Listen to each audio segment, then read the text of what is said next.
Let me set the crime scene for you. A beautiful young woman named Elspeth Haskard has been murdered in her own apartment. A dead chicken, smeared blood in a crucifixion pattern on the body, a religious symbol drawn on the floor, and many voodoo paraphernalia has been found at the crime scene. Initial examination of the body reveals no evidence of trauma.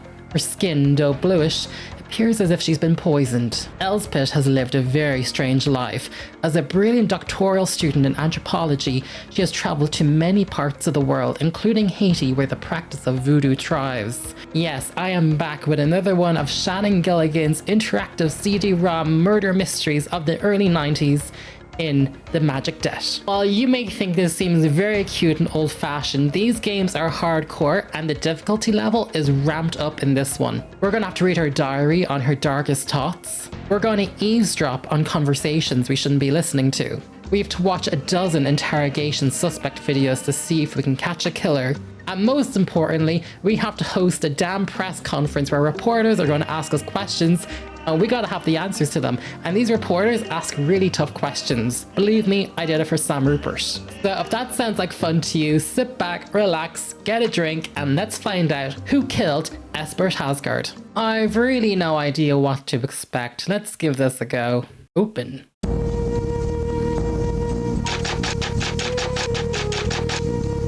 Ooh, case number 2, the Magic Debt. Alrighty, let's go. Quick refresher. 90% of the murders solved in the United States are solved within the first 6 hours.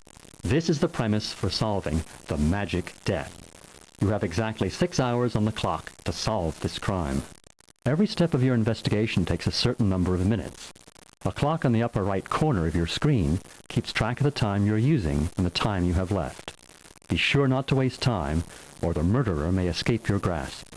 Oh, we don't want Must that. be solved in 2 stages. Oh, this is our victim. You're looking at provides all the major facts, details, and forensic tests available to you as detective. Report of the murder can be played as many times as you'd like. It provides the basic facts of the case and is narrated by your assistant, Lucy Farewell, who has arrived at the scene of the crime before you. This is the only component of the game that does not take time off the clock. The crime scene, complete with corpse, has been left by the crime scene team for your examination. You can click on any object on the screen for a closer look. You can also execute a number of forensic exams on any object. Possible Suspects is the place where you can find out more about those closest to the victim and what they were doing last night at the estimated time of death. The interviews were conducted by Lucy and were recorded on video. The apartment provides a layout of Elspeth Haskard's apartment. Lucy and the crime scene team are going over it right now. Click on any room for a report of what's been found. Right, I never understood the floor plans. Available for your examination. They include an interview with a Voudoun Expert, where you can find out more about the victim's field of study.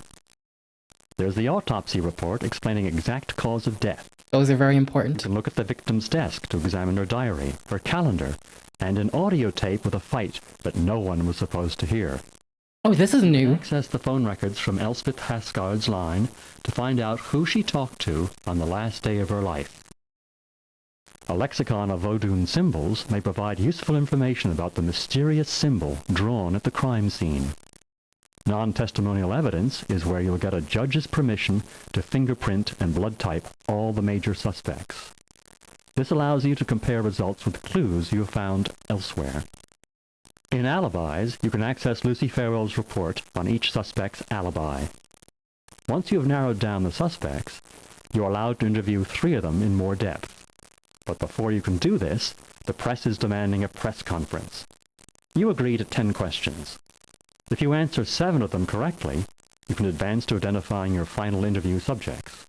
You can interview 1, 2, or 3 suspects to collect the final pieces of your case. Any one of them may provide that crucial clue that solves the murder. Once you have your man or woman, you can proceed to warrant application. There you will have to provide the evidence that supports your choice of murderer. The judge may grant you a warrant, or she may deny it. It depends on the strength of your application. Wherever you are in the game, when there are 30 minutes remaining, you will automatically default to the press conference. If you complete it successfully, you can use your remaining time to file a warrant application. Once you have a warrant, you can make your arrest. Like report of the murder, the arrest is free. You may be correct, you may be dead wrong. This is where you find out. And if you aren't right, and you still have 20 minutes left, you can try again. Even an incorrect arrest can teach you something. At any point in the game, you can access help for further explanation. Good luck. You can start any time by pressing Begin Investigation. Whoa, okay, so if you haven't seen part 1 about who killed Sam Rupert, he was the restaurant owner, this is more advanced. There's more going on in this one. It seems to be a bit more complicated. Obviously, they've gone supernatural. There seems to be a voodoo element. And I have just come back from New Orleans where I made the pilgrimage to Marie Laveau, I should say. But yeah, it looks like the difficulty curve is going to be increased in this. And it's been about 6 months since I've played Sam Rupert, at least at the time of this recording. It is 2025, so I'll be taking notes on an iPhone, not with pen and paper, but without further ado, let's begin the investigation. Okay, this music's a vibe. Okay, let's review the report of the murder. This doesn't take any time off the clock. As you can see, I got 6 hours right there. The victim's name is Elspeth Haskard. Age 27, height 5'7", weight approximately 110 pounds. She lives in an apartment at 422 Albritton on the north side.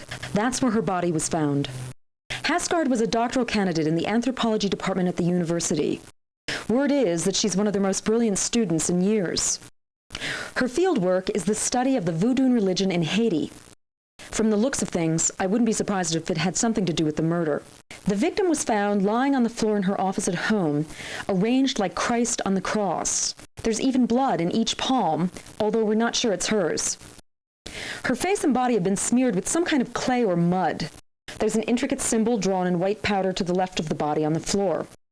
Above the victim's head is a small shrine filled with what appear to be fetish objects. The victim is naked, except for a white cotton dress that's been draped over her. The dress is covered in more blood, but a preliminary exam of the body fails to indicate a wound trauma of any sort. The OMI suspects poison, but we won't know for sure until the autopsy. Time of death is estimated for some time around 10 p.m. last night. An undergraduate named Paul Budnick found the body at around 10 this morning. He's in her undergraduate seminar and says that they had an appointment to discuss his midterm exam. She didn't answer the doorbell. He claims he accidentally leaned on the door and it swung open by itself. It wasn't locked, so we went in and found the body. He called it in from the phone in her kitchen.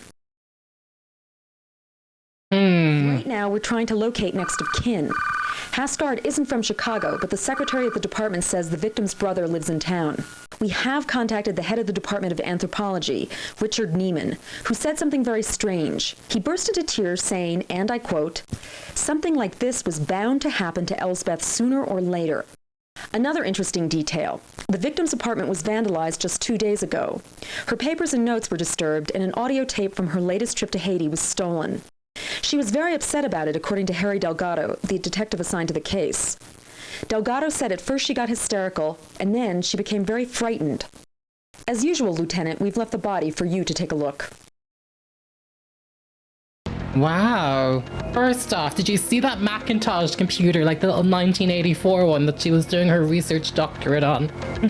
The vibes of this are immaculate. I kind of zoned out towards the end of that report, so I'm gonna play it again for myself, but I'll edit it out so you don't have to watch it a second time. But there was that little bit at the end that was a bit interesting about when she wasn't going to Haiti. We have contacted the head of the Department of Anthropology, Richard Neiman, who said something very strange. He burst into tears saying, and I quote, "Something like this was bound to happen to Elspeth sooner or later." Another interesting detail. The victim's apartment was vandalized just 2 days ago.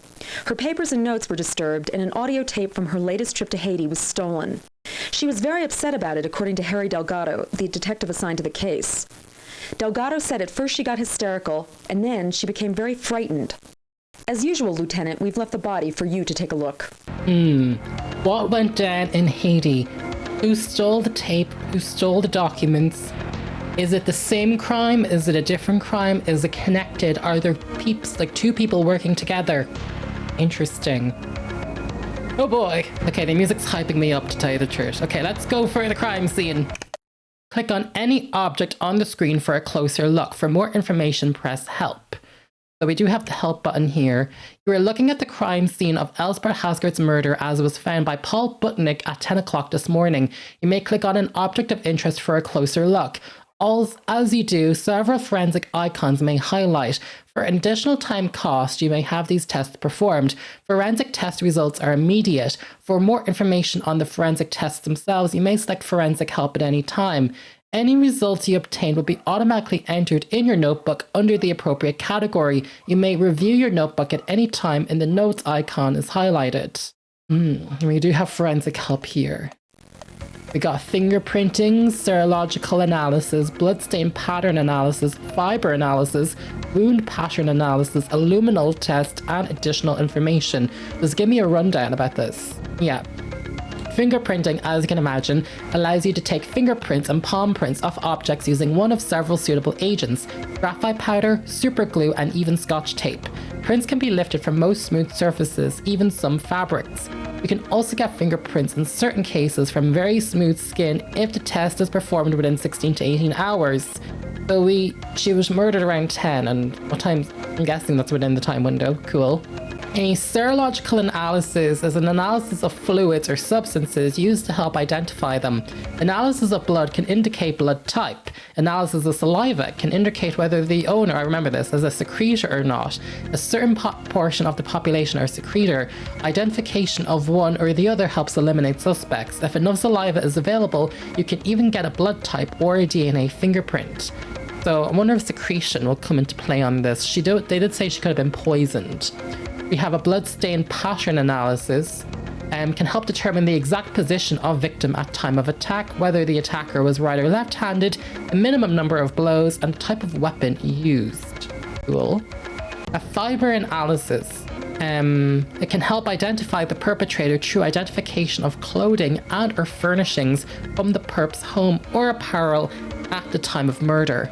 We got a wound pattern analysis, which whether the perp was right or left-handed, and the type of weapon used. This is used particularly with gunshot wound. From what we hear, there's no body marks or, gun and that. Luminol test. This involves applying a luminescent agent to clothing, carpeting, glass, or wood and will reveal the presence of blood. A luminol test can reveal a bloody footprint in mud or on dark carpet, or blood stains on very dark clothing that would not otherwise be visible. Additional information. This icon will provide additional miscellaneous information discovered in the course of investigating. It usually contains items relating to additional physical evidence. Good to know. Right, so as I highlight my mouse cursor on the screen, there's different points of interest. We got some feathers. We can obviously examine the body, as you'd imagine.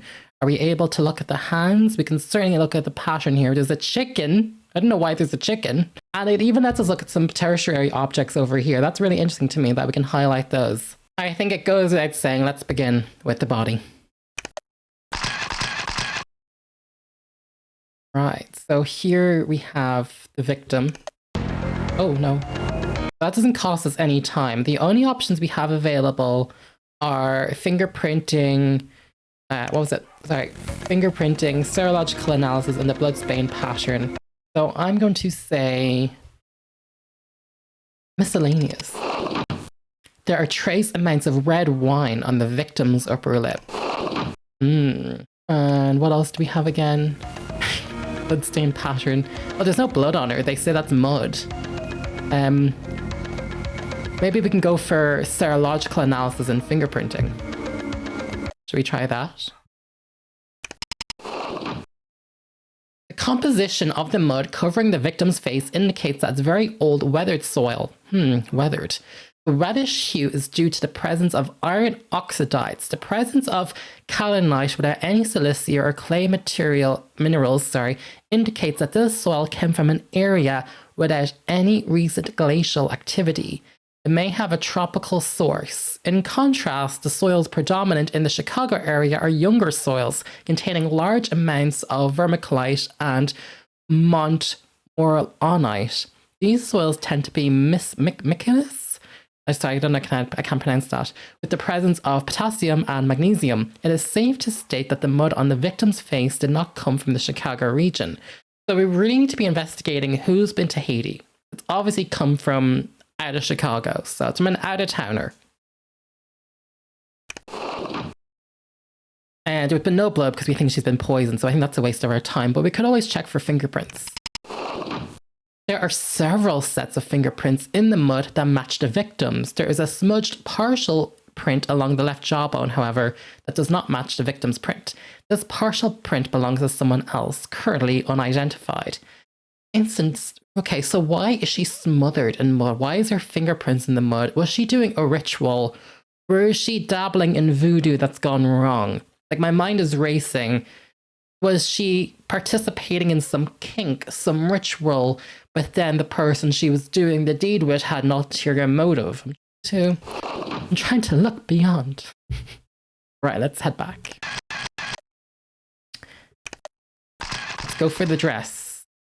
This is covered in blood, so I think we need to do the bloodstain pattern analysis, because we know the blood did not come from her. Analysis of the blood pattern on the victim's dress indicates the blood was possibly dripped onto the dress in a swinging motion from a height of 2 to 3 feet. I don't think we're going to find fingerprints or anything related to the serological, because we know the blood probably isn't hers. Or maybe we should check that though, just in case. It's not human blood. Yeah, thank God we checked. It's not human blood. The cells are nucleated, which along with their small size and shape indicate that the blood belongs to an animal, possibly the chicken alongside the shrine. The mud is identical to that found on the victim's face. Its composition indicates that it's not from the Chicago area. It does match soil types that would be indigenous to Haiti. Who did she go to Haiti with? What were they fighting about? Key. The legs, anything interesting? I think that's just the dress. Anything on the hands? No, obviously we can click on the icon. Let's look at those feathers. Those seem to be placed, right? I mean, that's interesting to me. What's the miscellaneous information? Those feathers match those belonging to the sacral. I mean, I could have told you that. What's over by this desk? I do have information. Okay, we know that's been ransacked. Did the detective 2 days ago take prints already? Do we have this information, or am I going to be wasting time ordering things? Could we do a fingerprint analysis and see if it matches up with the face? There are 6 different sets of fingerprints on the desk or desk of materials. One set, the most profuse, matches the victim's prints. The other 5 are unidentified. Oh, that's unfortunate. I don't think we're going to find blood, or I don't think there's going to be bloodstain pattern or that. Miscellaneous? Further information, see the victim's desk. Okay, at least we didn't lose any time to that. Let's check out the chicken. Poor thing. Oh my god. Hopefully that's a fake chicken. We can run bloods, but we know it's from the chicken, so I think that's a waste of time.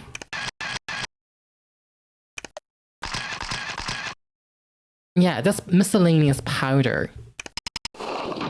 Our preliminary inquiries indicate that this voodoo symbol is one for the deities Aloha. These symbols are typically drawn out on the ground before a voodoo dances to invoke the spirit's visit.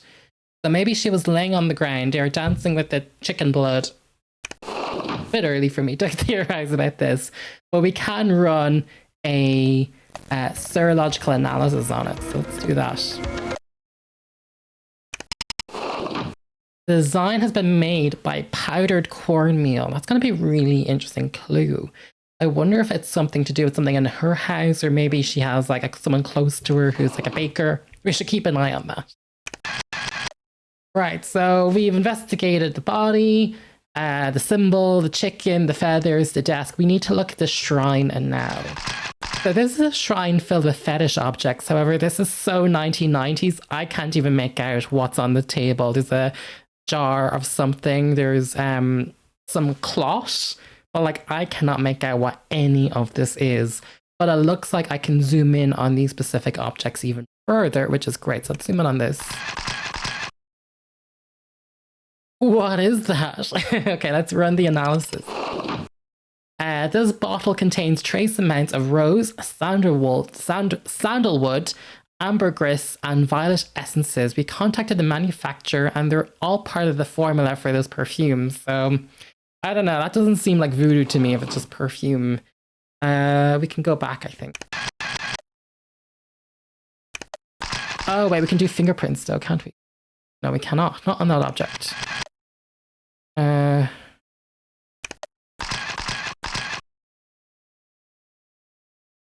the jewelry box. I don't know what else to say.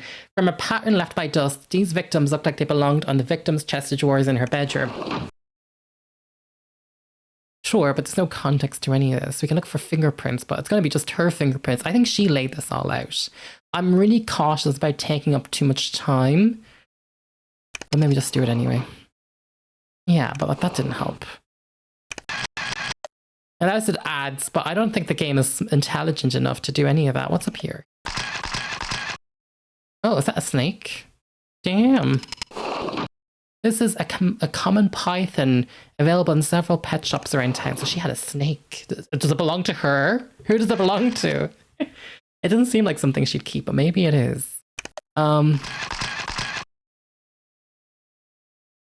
don't even know what that is. Is that a sex toy or...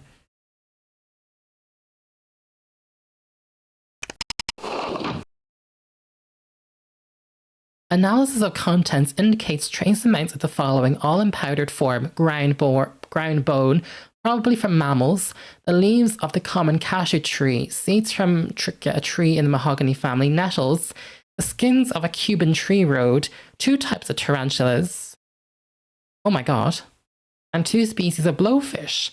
Several contain active compounds. The cashew tree is a member of the poison ivy family. The nettles are a severe skin irritant. The blowfish contain terotoxin, a neurotin that is one of the most single powerful toxins and poisons out there. Is this what got her? Any fingerprints on them? Just a reminder from the chief. You've got 5 big ones left. Okay. There are no fingerprints anywhere on the bottle. That's suspicious. That's weird. What the hell's that thing there at the end? Bit of grass, like... Common field grass. Okay, well, that was a waste of my time. What's this stuff? I have no idea what jewelry. A standard text on Voodoo that describes the relationship with the spiritual world as mirror. I guess we can do fingerprints. All fingerprints on the mirror are corrupted. No clean prints are available. 3 fingerprints on the melted wax matched victims. So she set this up, I'm thinking. Here's a jar. Oh, is that a frog? Also known as a Cuban tree frog, it is not native to the Midwestern United States. It is available through some pet shops. As far as we can figure out, the worm is a plain old earthworm. Who's been supplying this lady with this stuff? They appear to belong to small hands, but they're impossible to identify. But they're not hers. She looks quite tall. Good to know. Small hands. Small hands. A female, another woman, another person. Well, there could be a short man, but you know what I mean. You know my line of thinking. Are we done here? I think we're done here for the minute. We could do 12 likely suspects, but I think before we interview them, let's kind of get a feel for things. I'd like to search the apartment. So this is the apartment. This is our front hall. We have a coat room, living room, dining room, kitchen, bedroom, bath, and the study and the office and the desk. So she was found in the study. The crime scene for more detail, okay. No additional clues were found in the bedroom. What about the bathroom? The crime scene folks found minute traces of mud in the bathroom sink that make a lab match to the unusual mud on the victim's face and torso. There are also traces of blood that do not match the blood at the crime scene. This blood is human blood, type AB. Guys, key detail, AB blood in the sink. Silver candelabra on a dining table is missing 1 white candle and matches the one on the altar. Okay, so she's been really just picking things up from her house. A glass in the sink contains wine that matches the traces of wine found on the victim's upper lip. Prints on the glass match hers. It also matches wine found on a broken wine glass in the trash. But note, there's no fingerprints on the broken wine glass, so she had to pull over. Maybe the second didn't drink. Maybe they're going to do like a suicide murder. That doesn't make sense. Suicide turned murder. Double homicide. One or the other. Okay. I mean, I'd love to... Can we do DNA on this wine stuff? What was in it? A luminol test reveals a partial bloody footprint on the dark rug in the front hall. The crime scene team says it's running a shoe called Duo Jump. It's a running shoe called Duo Jump. They can identify it by the tread. The shoe size is a man's size 8E width.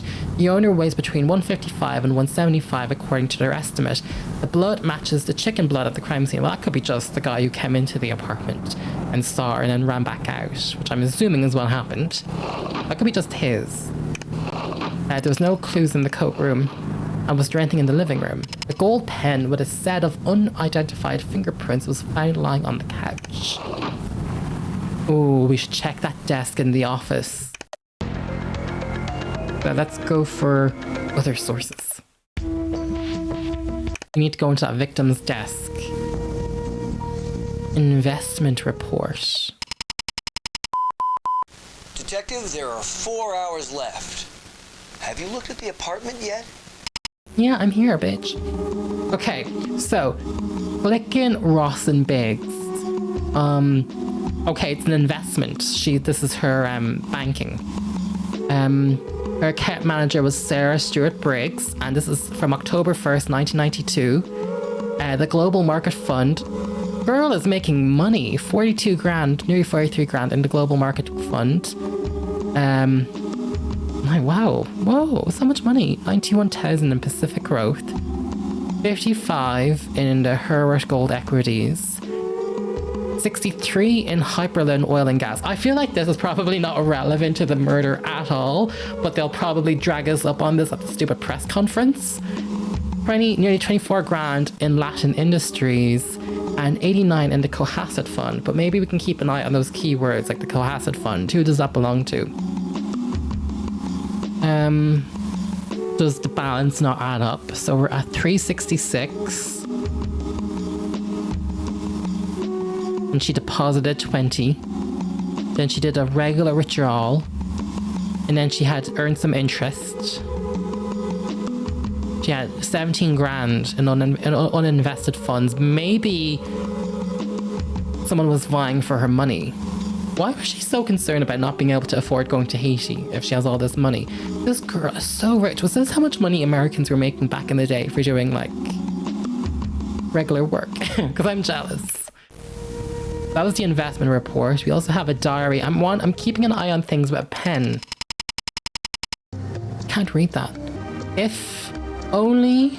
I'm going to be like Lara Croft in Tomb Raider, reading Egyptian Sanskrit. I'm going to have to read it like this. I cannot read cursive.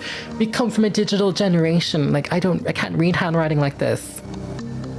If only I felt better to be back. I can't shake the eerie feeling that someone is watching me. I wake up at midnight, no, not midnight, just night, and see a shadow at the foot of the bed. I hear footsteps outside my door, but the hall is empty. Sometimes I wish I never went to Clarissa, Clain, Clanissa's ceremony. What happened at the ceremony? September 4th. I wasn't paying attention to the dates. Damn it. Let me go back. Am I wasting time? No. September 4th. I saw Miriam. Oh, damn it. I can't read handwriting. She wanted to know everything. I could tell her about the island, especially the latest political situation. I'm not sure she's going to like the news. We're meeting here at my house tonight, September 4th. I'm thinking about telling her about my other... Is it burdens? Like burdens? Is it funding? Funding? Money? About my other buildings. I cannot read handwriting. Funds. Has to be fundings. About the zombie ceremony, but I'm not sure I should. Even if she is from Haiti, I have to tell someone. I need to talk. If only there was someone I could trust. I'm not about to tell Mark. She does not trust Mark. Whoever Mark is, she does not trust him. And Miriam is going to obviously be a woman from Haiti. So September 4th, this is what she was thinking. I'm getting really into it, guys. I take this real serious. September 9th, Mark and I are not getting on at all. He came over and made a phenomenal scene. All about ignoring him. He wanted to know who else I was seeing. like I would ever tell. So wait, so Mark is maybe a boyfriend not going on to a potential dating interest, but she's seeing someone else anyway. September 11th. Lunch with the girl from Haiti, from Miriam. I'm edging closer to telling her. At least she's trustworthy and will understand more than most. What I have to say is beyond the comprehension of... Jesus, I cannot read that. Of an anthropologist like Richard. Richard's an anthropologist. My obvious choice for confidant. My most obvious choice for confidant. So, Richard's an anthropologist. And was that who she was talking about? Oh, that was Mark. Okay, Mark. This is tough. September 14th. Now even Richard is making demands. Last night he showed up on my doorstep soaking wet. He had come through the rain. His wife was home in bed sleeping. He says he wants to leave her and marry me. Oh no. He says he may go out of his mind if I don't. I told him he was crazy and to go back to bed. So Richard is an anthropologist, year professor, her boss, and he was going to leave the wife for her. I think that's like got caught up in the voodoo. We should always go back to basics, basic motives, jealousy, sex, you know, the usual. September 16th, there's so many diary entries and some of this could be made up. I had a nightmare last night. The thing is, if there's some clue about different handwriting, because this all looks abstract to me, I won't be able to tell nuances. A woman from the Lagru Lake came and told me to pack my things for a long trip. I told her I didn't need anything. She smiled and said I was right. Nice. When she said it, I felt incredibly sad, like being heartbroken. I woke up crying. 96. What the hell? 96. 9B. How did we function before typing? I don't start to get some sleep. I'm going to fall down on the job. Fall down. Hopefully you guys at home can read this better than I can. September 17th. Finally, a respite in my torment. There's a boy in my undergraduate seminar. He's beautiful, and a little stupid. But I like him. Hot for teacher. There's something about him that feels dangerous. He came over last night to review the paper topic and what he wanted to write about. We ended up going to bed together. What? He wouldn't spend the night. I slept like a baby for the first night since mid-August. Oh, the woman. How many men does she have on the go? Okay, that handwriting looks a bit different. Or is it the same? September 21, the locksmiths came today. The results are good and bad. The good news is that Mark won't be able to let himself into my apartment unannounced anymore. The bad news is that the locksmiths paused the keys. The bad news is the locksmithing, that seems like a key word and I can't read it, gave the keys to Agnes, my nanny, my mommy, my who? Across the hall. It gave me a moment's worry until I remembered how stupid she is. She's too thick to think of breaking in. Besides all the paper connected to own little dispute are at the lawyer's. So she was having a dispute with the neighbor who the locksmith gave the key to. But if there's some paperwork, the paperwork was ravaged, then, is that why they were searching the desk? Because remember, there was a break-in 2 days ago before the murder, so it could be two separate crimes. Oh my god, this woman was busy. 3 men on the go. She's fighting with absolutely everybody, and she's going in depth with voodoo. I'm getting confused. September 23. Sorry, dear diary. I'm failing to write, but Paul has become a habit. When Mark comes over for his daily measure of rejection, It feels like a cartoon or a dream. At least Richard is laying off. He's smart enough to know when he's lost his quarry.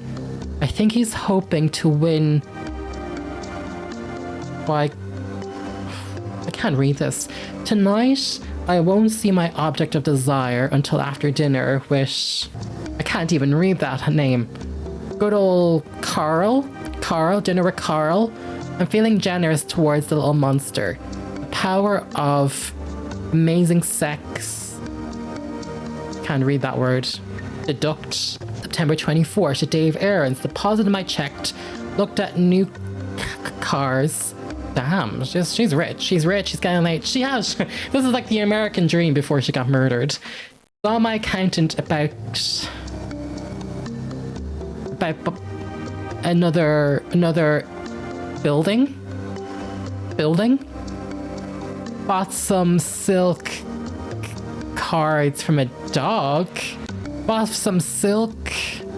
Buying some red silk from a dog.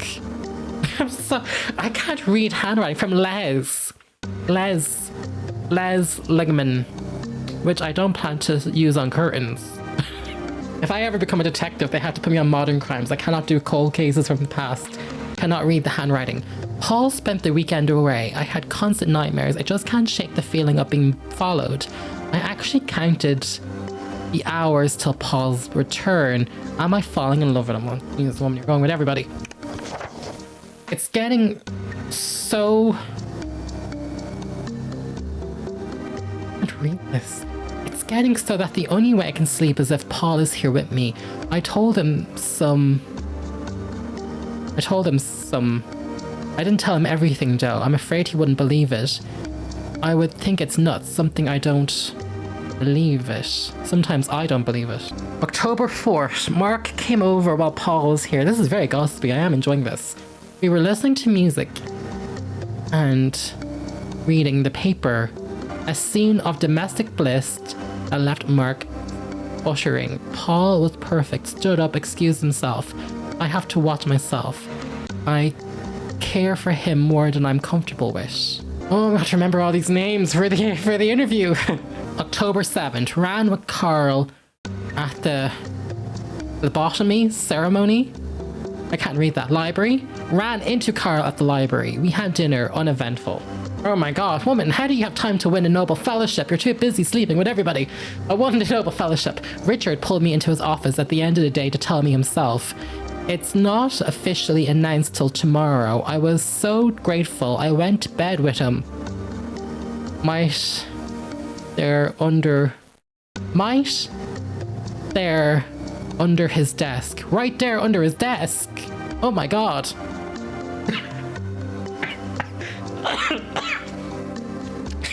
I'm so into this. I'm almost believing this is real. I'm like, what are you doing, woman? Oh my gosh, she had everybody on the go. I received another postcard. This time it came to my apartment. I'm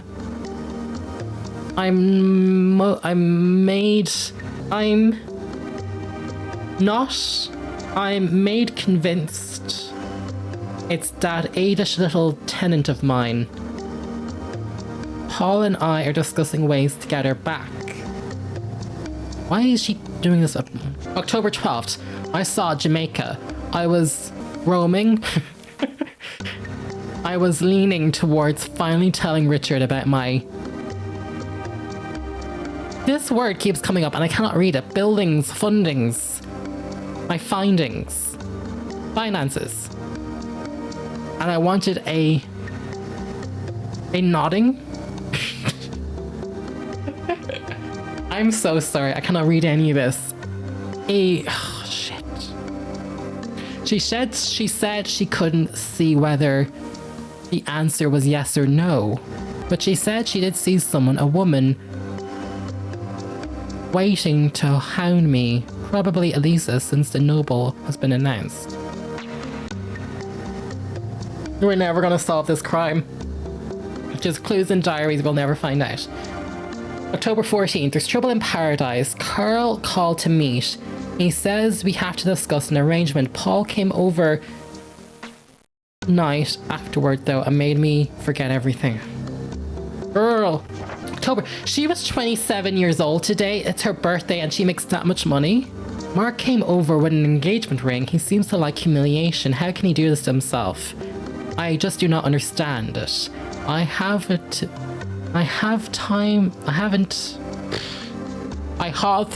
I cannot read this word here. I howled to be clean and gain. I have to come clean about my feelings. He's just hanging on. I refused and he said I would never see him again. Good riddance is what I thought. But I don't think she said it. Paul bought a little present, dear diary. I definitely accepted. What did Paul give her? Met with caller for coffee. I explained the situation yet again. I even offered to explain it to his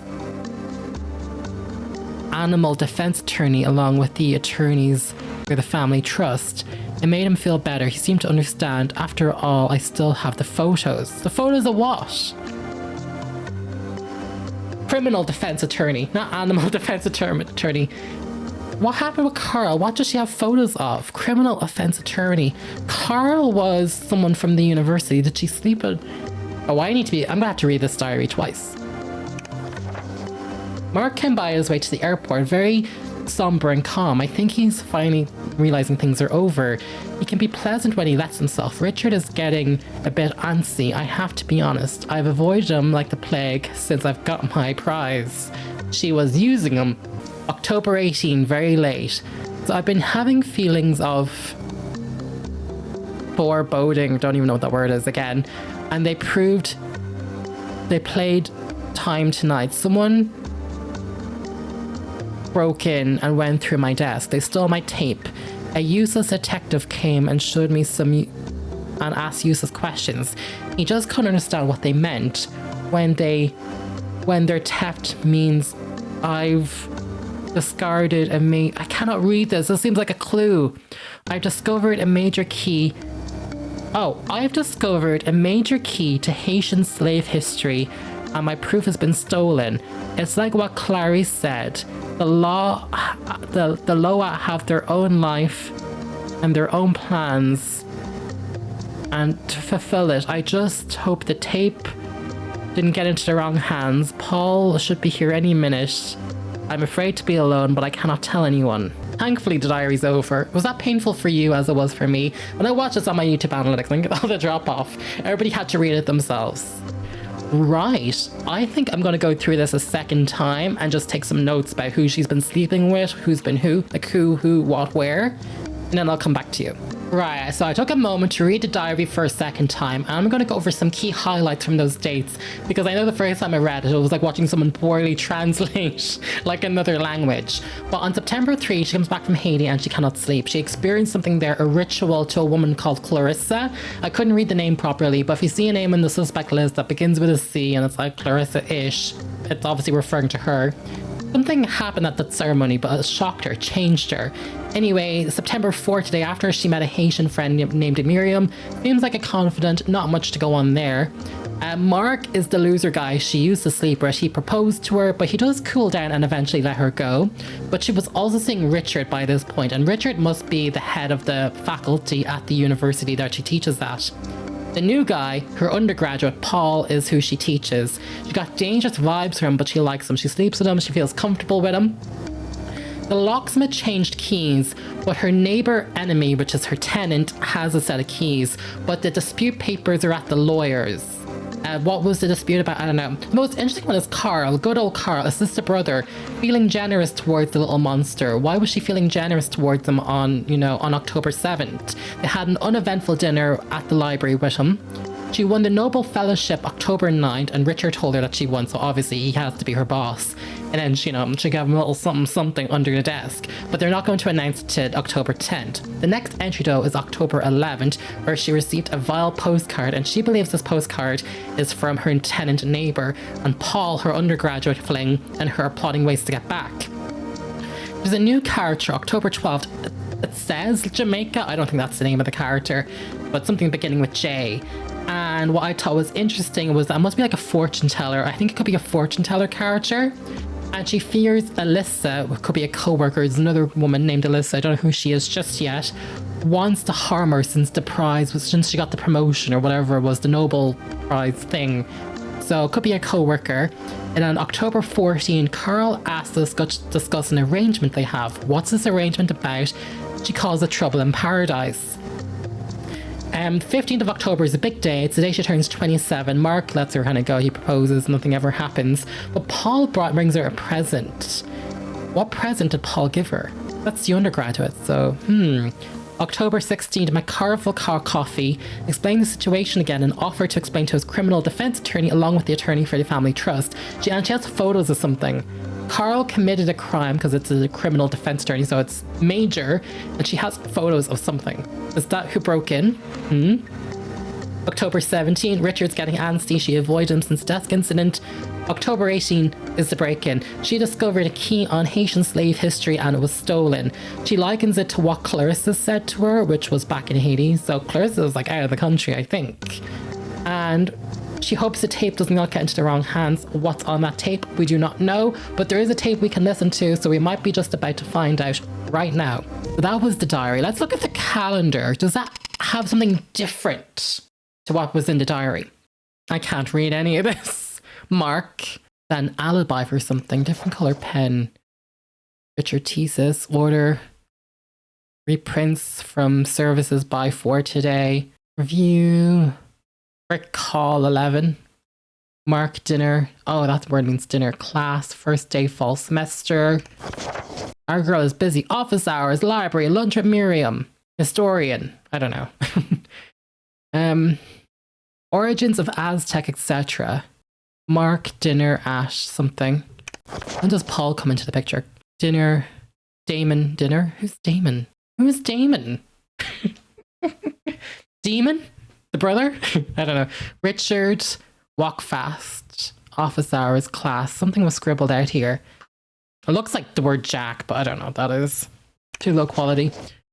Run, Peter, office hours, Paul. That's when she met Paul. Carl, lunch, clean everything, Paul. Locksmith, oh yeah, I remember that. Right, a job offer. Class, dinner, Carl. Bank, office hour, husbands and wives, 7:40 at the plaza. Is that like a meeting she goes to? Or is that like a movie? Shop or something? Can't read that. Dinner with Miriam, Paul, picture at lake. Picture at lake. Richard, class, dinner. Oh my gosh. If I had to memorize this diary, we're screwed. Oh my gosh, this diary goes on and on. I can't read that. Manuscripts from anthropology today. When are we getting towards the promotion? Doctor, something. Something's due. Visual things. Class. 8:30. I'm going to get quizzed about this at the bloody press conference, and I hate that because this is all this is so irrelevant, and they're going to question me on the irrelevant stuff. They're going to be like, "What dinner did she see?" Have a look. Run. She scribbled something out there again. Massage. Henrietta Noble. That's her Noble. Noble, Paul. So she had dinner on the day after when they officially announced it. She actually spent that with Paul. Class Jamaica. This is she must be a psychic of some kind, I think. I know it seems a bit weird, but I think. Mark for tea. She had tea with Mark. I thought Mark was out of the picture by this point. She turned, what day did she turn 27? She turned 27. No, she didn't turn 27 until October 15th. So that was the day before. Birthday, yikes. Imagine having that all that money at 27 is crazy. 8:30 dinner with Paul. Paul Sachs. Oh, she buys the expensive stuff. Library all day. Class, thesis meeting. She got broken into. October 18th was the break-in. Library all day. Thesis meeting, Ritz Hotel, Fields, floor, office hours, class. Office hours. Research 9 to 1 set up by Miriam. Interview research assistants. That's for probably her new job. This is the last entry. Well, she's been dead by this point, so. Ritz Hotel. Edward Tallman. So that's the day after the break-in. The Ritz Hotel. And when she was murdered, she was supposed to be doing something. Look at cars. Look at cars? I don't know. Siege. Something at 9 about the siege. I'm very... It's anything that's handwritten, I suck at. Okay, there's a bottle by the Macintosh. A lab analysis of the contents of this... Interesting music. Shows that contains a very unusual mix of ingredients, including aloe, city oil, almond oil, grain alcohol, methanol, and seawater. The only problem is that the nearest ocean is 1,000 miles away. The bottom of the bottle is marked made in Haiti. There is also one set of fingerprints on the bottle. Also, there are traces of rubber mixed with traces of the oil on the outside of the bottle. Look at that. There are traces of rubber mixed with traces of the oil on the outside. Did they do a switcheroo? Was she expecting to drink one thing, but she accidentally drank another? Ho ho ho ho. Interesting, because this one has a lot different ingredients than the other thing that we found on the altar. The thing on the altar was full of poison and everything. This one's just like herbal. Almond, aloe, cedar oil, almond oil, grainy. Was she given the wrong thing because there's the rubber? Did they do a switcheroo? We did find a pen. A pen on the you know what I mean? You see what I'm thinking? Although I'm looking for a pencil, not a pen, because obviously you cannot rub out a pen. Right, but this seems like the juiciest, the audio tape. Let's have a listen, folk. This is a first in the franchise. It wasn't in the first game. We got audio tapes. It's gonna get very gossipy. Detective, this section of Miss Haskard's desk contained a number of audio tapes that she used for making notes for her seminar class. Most of them have no relevance to the investigation whatsoever, but there is one interesting tape that I thought you might like to hear. Notes for class on Thursday, October 15th. Today's class is focused on recent changes in theory on the mothering practices of prehistoric man in the region that today is Eastern Europe. Based on findings... Shoot.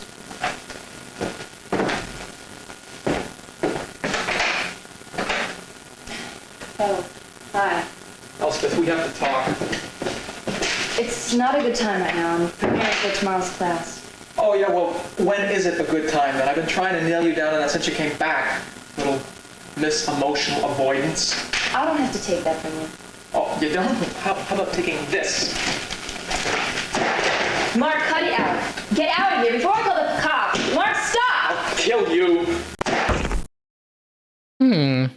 Well, she might have meant Mark, so that could be just, you know, a red herring planted by the author of this. I mean, I was expecting something a bit juicier, to tell you the truth, than that. Can I play it again? Oh shit, it's from the 90s. We have to rewind.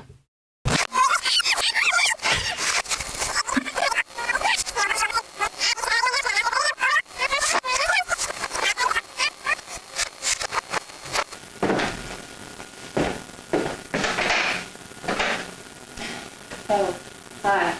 Elspeth, we have to talk. It's not a good time right now. I'm preparing for tomorrow's class. Oh, yeah, well, when is it a good time then? I've been trying to nail you down on that since you came back. Little Miss Emotional Avoidance. I don't have to take that from you. Oh, you don't? How about taking this? Mark, cut it out. Get out of here before I call the cops. Mark, stop! I'll kill you. It's paper, something. Okay, no, I'm just messing now with the bloody ancient tape recorder. Okay. What did we learn from this? Not much. No, we learned a lot. I think the audio tape is a red herring. But we never really learned about what Mark did, and it sounded like he was dropping a stack of papers or something, so it's like she avoided something with this paperwork. You know what I mean? Because it's like it wasn't like kind of like a, you know, a slap. It was like paper being thrown. Anyway, that was the victim's desk. We now have some phone records. We can learn about the symbols, the autopsy, non-testimonial evidence. I think We should do the autopsy first. Detective, you're halfway there. 3 hours down, 3 hours to go. We're going to learn a lot from this autopsy. US passport, £111. I'm sure she loves us going over her weight. No. Cook County Coroner's Office ordered this report. Chicago, Illinois. The deceased was discovered unclothed, draped with only blood-spattered white cotton dress. The dress is made of a lightweight white cotton with hand embroidery around the yoke of the neck, so maybe she got it from Haiti. The garment appears well worn. The quality of the embroidery is unusually fine for a garment made of such an inexpensive material. There is no label inside indicating the country of origin.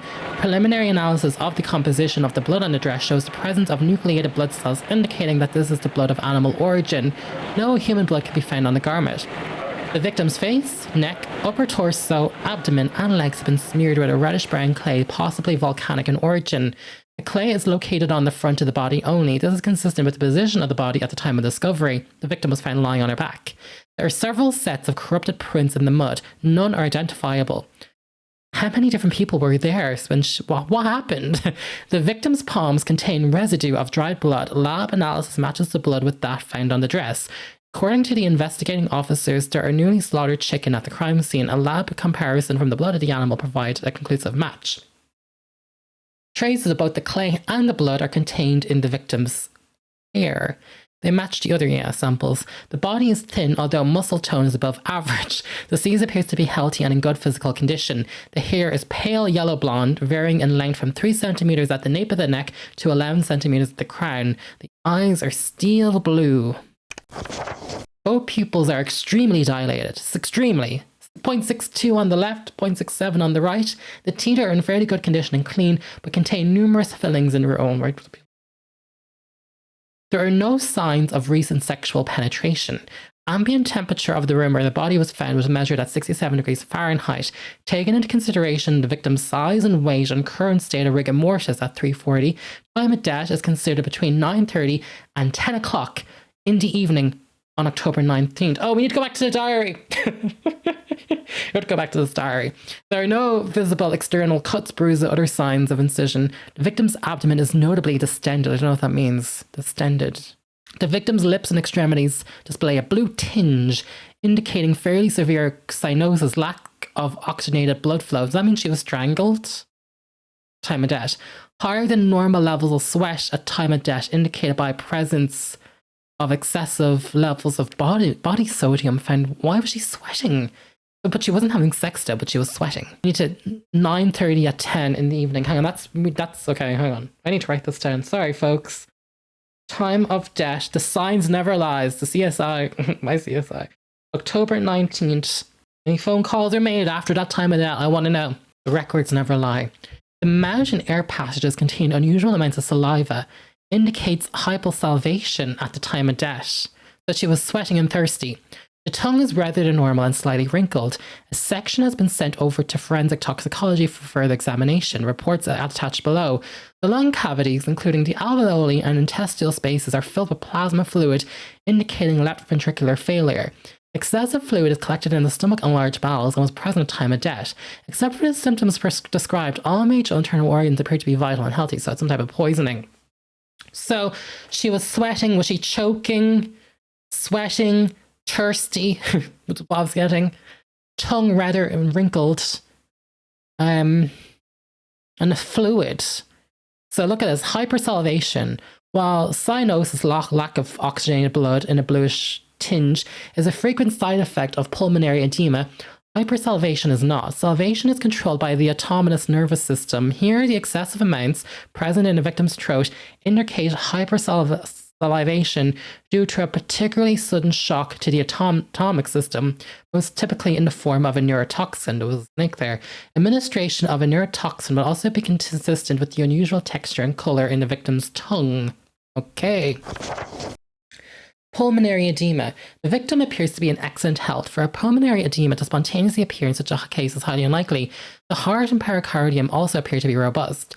Therefore, it seems likely that the edema stems from another pathology. Strong neurotoxins typically cause massive distillation of the blood vessels.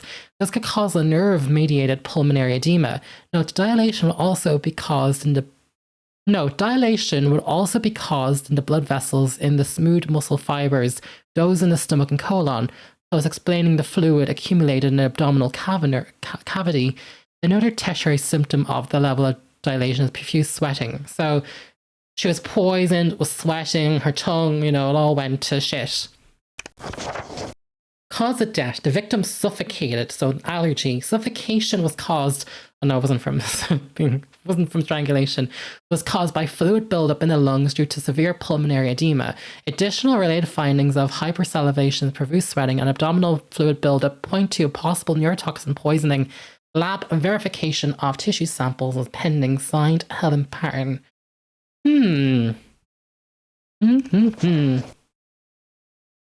Oh wait, we have more. Great. Oh my gosh, this is so detailed compared to Sam Rupert.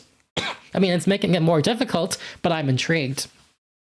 I was asked by the pathologist Helen Patton to analyze tissue samples for their chemical compounds. After abstracting the chemical components through various assay methods, I proceeded to make a gas chromatograph.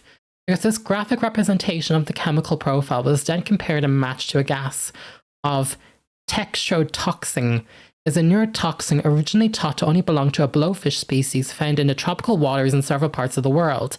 However, today we know that it's also found in the California newt, the blue-ringed octopus from the Great Barrier Reef of Australia, the goby fish from Taiwan, and alum-plate frogs from Costa Rica. It is one of the world's deadliest known toxins. It's topically active. Touch alone has been known to kill. The speed of death varies on the type of contact. Touch is the least potent form of indigestion. It is 40 to 50 times more powerful if ingested directly into the bloodstream. Poison. Death can take from several minutes to several hours. There is no known antidote. I wonder if there's one known now in 2025.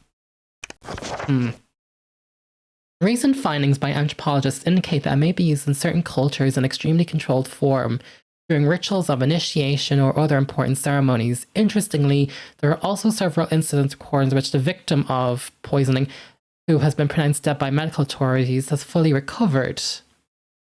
Signed, yeah, that's getting weird. This could be fictional. Maybe this isn't real. Okay. I want to go back to the phone records, knowing now I'm going to waste time doing this. Oh no, we haven't looked at the phone calls actually. Yes, okay. Monday, October 19th. Now, she was meeting the detective, I think, at the Ritz. Richard is... Who was Damon? He was never mentioned in any of the diary things. So the last incoming call she got was... The last incoming call she got was from her co-worker, who she's a rival, 744. They study the same thing, so she might have the same knowledge as our victim. Unless Richard was calling to warn her about something about Alyssa. That's interesting. Fred's foreign callers, so that's who she called at 5:04, and she called Damon at 5:08, and then Paul Butnick at 9, so... Oh, Paul, what did you do? But then she got a lot more calls coming in than coming out. So who called her from the Ritz? I thought that was a detective, but she got an incoming call from the Ritz Hotel. Who was there? Someone who'd be staying in the hotel as an out-of-towner. You know what I mean? I wonder if Amanda was the clerk. Who was the names? I couldn't remember. I couldn't read properly. I don't know. Elspeth, what did you get yourself wrapped up into? I kind of want to go back to the calendar. Okay, but I'm not losing time. The clock ain't moving. It doesn't let me scroll down. This was the meeting where Elspeth cold-shouldered Richard Neiman and made him so distraught. I can click on things for extra meetings. This date coincides with Talaman's own report, except they met at Elspeth's apartment instead of at the Ritz Hotel. This date coincides with Talaman's own report, except they met at Elspeth's apartment instead of at the Ritz Hotel. So I didn't realize I could click on these. This was the meeting where Elspeth cold-shouldered Richard Neiman and made him so distraught. I didn't know any of this. So she pissed off Richard that day. Elspeth mentions this meeting with Carl in her diary. She also refers to a picture. Now, Harry Delgado said that there was no picture missing in the burglary on Sunday night, but it really does begin to look like she's got the goods on Carl Schulman in some way, and that she is blackmailing him. I didn't realize I could click on these. Sorry, folks, I didn't realize. I don't know what's interactable and what isn't. Mark LeMay claims he did not see Elspeth for tea on this date, Wednesday the 14th, so it must be Miriam Tate again. Oh. Oh, what? No, I'm going to have to keep track of dates. Oh, no. Paul Budnick confirms in his first interview that Elspeth planned to raise Alyssa Palmer's rent in retaliation for Alyssa sending poison postcards. Oh my god, there's so much going on. This woman's a demon. She's the worst landlord. Her co-worker, Alyssa. Or maybe Alyssa was the neighbor. You never knew. Poison postcards. Every time I come into this, I'm like, I'm going to be a detective, and now you're just going to see me get whacked over the head straight into the press conference. I spoke to Dr. Wedgwood, who reports that Elspeth Haskard was in excellent health. Dr. Lovett is chairman of anthropology at Stanford University in California. Apparently, he was a real fan of Elspeth's work. Elspeth was a contributing editor to Anthropology Today. According to my sources, it's a very prestigious publication. Is this M for Mark or Miriam? Obviously, you have to match it up with the diary, but who cares? I spoke to Stan Dibble, who reports that his client asked that he draw up a new will. Her current will left all of her assets to her brother, Damon Haskard. The new will leaves one half to Damon and the other half to Miriam Tate as a representative of Elspeth's Lakou on Haiti. That's some sort of village or organization that she was a member of. She was scheduled to sign the new will tomorrow on October 21st. Her brother Damon mentions that she was looking for a new car. It also syncs up with her phone messages. This looks like their monthly dinner where the money transaction could have taken place if blackmailing was going on. Carl, okay, so Carl's not the brother. Her brother's Damon. Elspeth had been offered a teaching position at Harvard. It was meant to be a preemptive offer to keep her off the job market. It shows what an outstanding scholar she really was. Carl was messy. Blackmailing.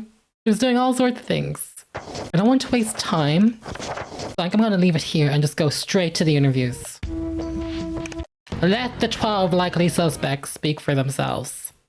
Oh my golly, look at them, 12. Now, I played Sam Rupert 6 months ago. Did they reuse any actors? This guy actually looks familiar, Edward Tallman. Okay. Who was Alyssa? Go. You name an occupation. Alyssa Palmer. I'm a doctoral student in the anthropology department, and I know I'm a suspect in the murder of Elspeth Haskard, so let's not beat around the bush. I didn't kill her, but I'm happy to tell you anything I can that you might want to know. Were you friends with the victim? No, Elspeth didn't have any friends. She was too competitive. We were just civil to each other. I paid my rent on time, asked after her work when she asked after mine. That was it. Paid your rent? Sure. I live here at 422 Albritton, and Elspeth owned the building. Or didn't you know that? She liked to keep it a secret. What I'd like to know is, where did she get the money to buy it? When she started her doctorate 4 years ago, she was as poor as the rest of us. Do you have any ideas? Well, rumor has it that she was blackmailing Carl over the Naomi incident. Carl and Naomi who? Carl Schulman, as in the Schulman wing at the Art Institute. Carl was also in the anthro program.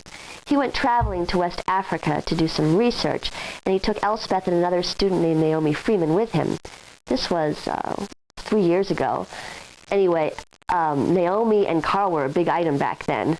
She was this absolutely ravishing black woman, and Carl was madly in love with her. But when they left, they weren't really getting along very well. And somehow she died in the field while they were out there. It was never completely explained what happened.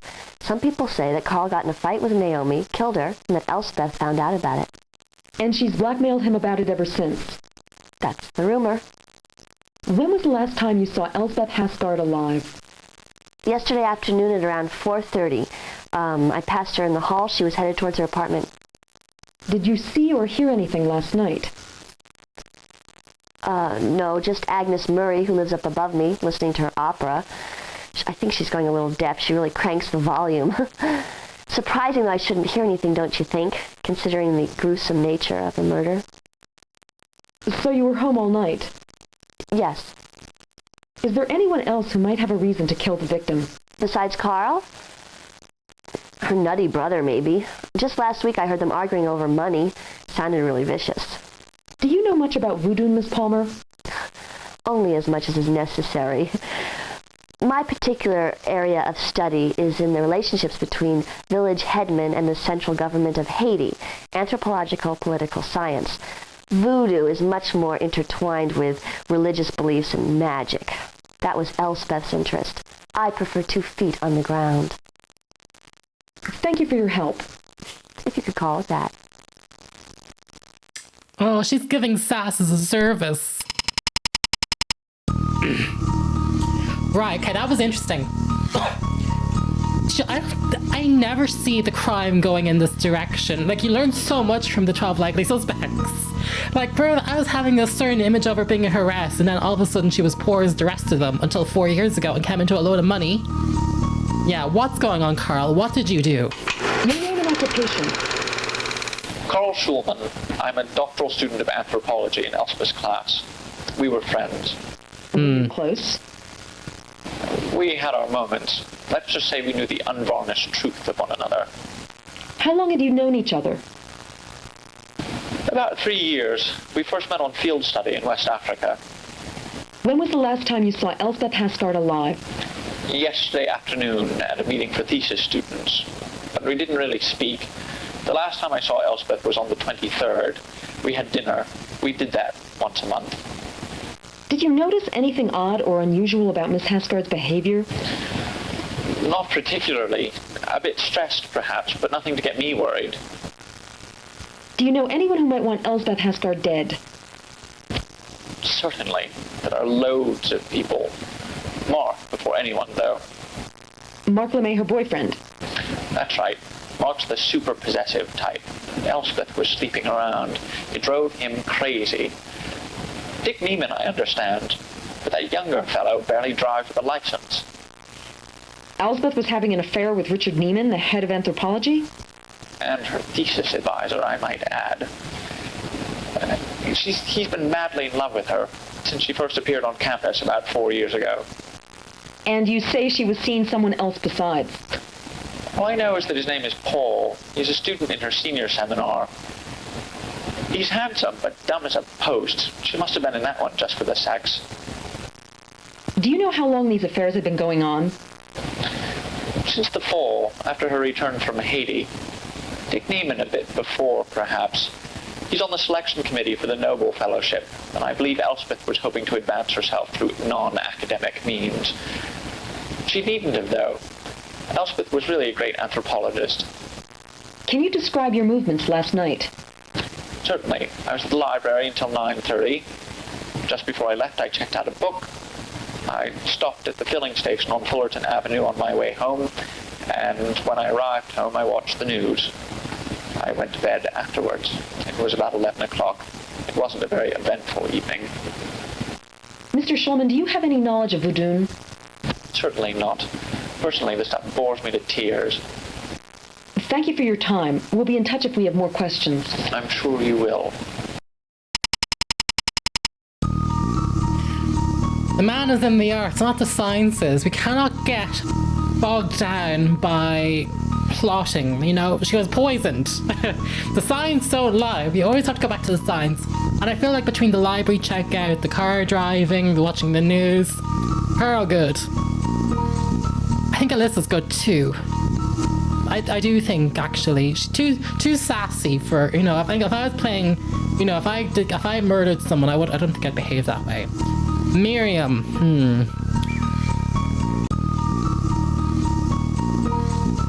Who's Jody?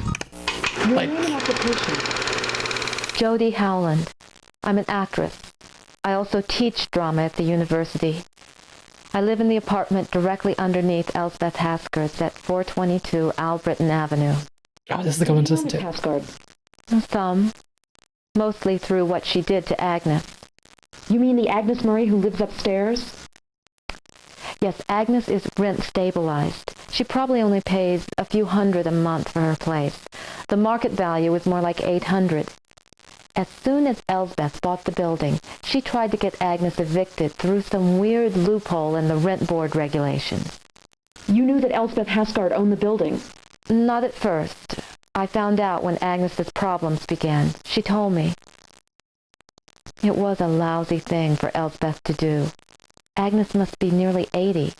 Having this apartment in a good neighborhood means a lot to her.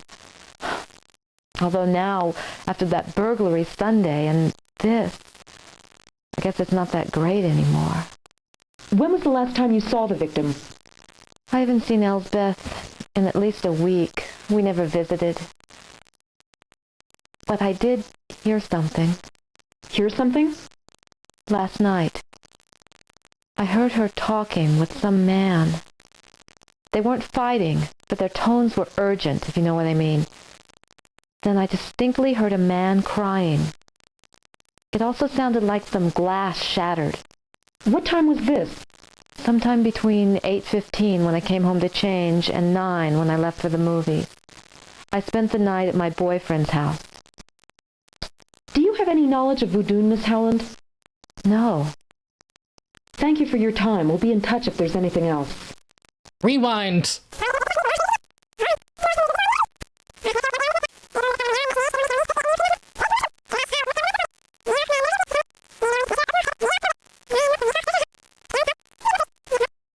Hear something. Hear something? Last night. I'm gonna have to rewind. I heard her talking with some man. They weren't fighting, but their tones were urgent, if you know what I mean. Then I distinctly heard a man crying. It also sounded like some glass shattered. What time was this? Sometime between 8:15 when I came home to change and 9 when I left for the movies. I spent the night at my boyfriend's house. Do you have any knowledge of Voudoun, Miss Howland? No. Thank you for your time. We'll be in touch if there's anything else. Detective, it's your chief speaking. Only 2 hours left. The university president just called suggesting we solve this case right away. He's related to Senator Trombley, so do me a favor and wrap this thing up, would you? Right, okay, that was a good one to click on. Right, that's so interesting to me. She was we kind of knew that she was in on it anyway. She set the whole ceremony up, but something went wrong. She spoke in an urgent voice, and someone cried. They realized they made a mistake, but there was a pen. Someone switched the vials. I think there was one that was very herbal, and then there was one that was actually full of poison. Judy don't know how to make the poison. Carl, too dumb to make the poison. Alyssa, she's not into that. You're the psychic, Jamaica. What do you think? You made an application. My name is Jamaica Baldwin. I own my own shop here where I sell West Indian things, arts, crafts, food stuff that people from back home miss. I've known Miss Elspeth for several years now. She'd come in for hot sauce, Christophans, and things of the like. Never mind. A reading. A reading? Yes, a mystical reading. Sometimes for advice, sometimes for interpretation of events. When was the last time you did one of these readings for Miss Haskard? A week ago Monday. What did she want to know? She said she had a big decision, but she did not say what. She was leaning in a certain direction and wanted to know if it was the right one. Was it? I did not see, but what I did see I told her. Can you elaborate? I saw someone trying to harm Miss Elspeth, waiting to harm her. They were waiting and watching, and I told her to be careful and to cross no one. Did you see anything else? I saw a woman.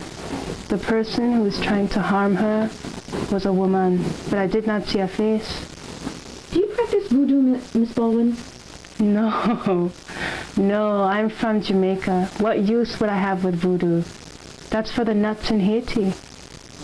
Can you tell me your movements yesterday evening?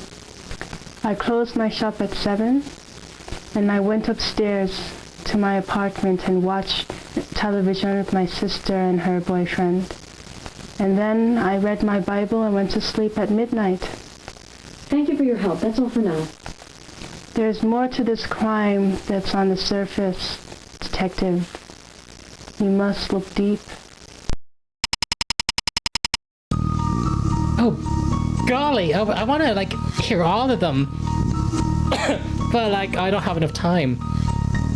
Mark, I'd love to interview you, but I think you're the loser. I don't think he knows anything. Paul's dumb as rocks. A woman. That could be a red herring. What does she know? Come on, think about science. Who's Lieutenant? Oh, wait, that was about the break-in. But maybe she confided some... Well, no, because she wouldn't trust him. He's dumb as rocks. She wouldn't tell him anything. Miriam, you're up. Your name and occupation. My name is Miriam Tate. I'm the secretary here at the anthropology department. Did you know Elspeth Haskard well? No, I didn't know Elspeth as well as some of the students, but I certainly admired her work. You see, I'm from Haiti. When you say you admired her work... Girl, you're lying! Study of Voudoun? It wasn't just voodoo, Detective Farewell. It was Elspeth Haskard's understanding of the whole fabric of Haitian life. You see, voodoo is a dance, but that dance is probably the ultimate expression of the belief system that permeates the social and government structures of our country. And so few people outside understand this. When was the last time you saw the deceased? I saw Elspeth yesterday at midday. She stopped by the office to pick up her mail and messages. She stopped by most days. We chatted briefly. She always took the time to inquire after my family. There was nothing unusual or out of the ordinary. Do you know any person who might want Elspeth Haskard dead? No, I don't know of any specific person, but I think there's something I ought to tell you. Elspeth received a series of threatening postcards earlier this year here at the department. They said things like, "Stop seeking," "Watch out," words cut out from magazines, even the address. They stopped coming 2 months ago. Elspeth didn't say anything about them, and I didn't want to mention them. Do you recall the postmark, Miss Tate? Yes, 2 were from Haiti, and 3 were postmarked here in Chicago. Can you tell me your movements last night? Yes, I worked late until 7:30. I stopped by the Food Fix on East Lake to pick up some groceries. Then I went to Lakeview Terrace Apartments where I live. I played jigsaw puzzle until 10. I said my prayers, and I went to bed. Thank you for your help. Please let me know if you think of anything else, Miss Tate. Yes, Detective, I surely will. You know Alibi. No alibi. Okay, but I have to interview Agnes because she was terrorizing this poor woman, but just in case she's like a chemistry teacher or something in her past life, that'll be our golden gun. Your name and occupation. My name is Agnes Murray. I'm retired from the phone company. I live in the apartment opposite Elspeth Haskard. Ms. Murray, did you know the deceased well? No, but she seemed nice enough. She's a very brilliant anthropologist, you know, writing her doctoral thesis on voodoo. She just got some big prize from the university. I read about it in the paper. When was the last time you saw Miss Haskard? We saw each other in the hallway Sunday morning. Did you know about the burglary on Sunday night? Yes. And I didn't hear a thing. That nice man, Detective, what is his name? He said that the rear window had been jimmied open. That couldn't happen to me. I have steel bars put on. Glad to. Can you tell me your whereabouts last night? Surely. I was here listening to opera all night. I was by myself, so I don't have one of those things you're always looking for. What is it called? Oh, an alibi? I don't have one of those. I was by myself. Did you hear or notice anything at all? Yes. I heard 4 different people come upstairs and ring the doorbell. Do you remember when? Not exactly. The first one must have been about 5:30 or so. I heard Miss Haskard letting herself in shortly beforehand with the key. Then they came evenly spaced after that. I thought they might be students coming to meet, you know? The last one probably came around 9:15 or so. Then I went to sleep. I sleep very soundly. Miss Murray, do you have any knowledge of Voudoun? Voodoo? Myself? None whatsoever. Thank you. I'll be in touch if we have further questions. Please. I want to help in any way. I want you to find this terrible man. We haven't ruled out women, ma'am. What? I suppose not. I will come back for one more. But I want to go to the non-testimonial evidence. How much time does that waste up? No. I'm out of time. Oh no. Oh golly. We only got about... the game might let me interview like maybe 20 more people. This one seems productive. I think he was crying. But who are you, Edward? Your name and relationship to the deceased. Paul Budnick. I was a student in Elspeth's undergraduate seminar. You found the victim's body? But she had confided in him. I came by this morning to meet about a midterm exam. I knocked on the door, but no one answered. I must have leaned on it or something, because the door swung wide open. I walked in, and there she was.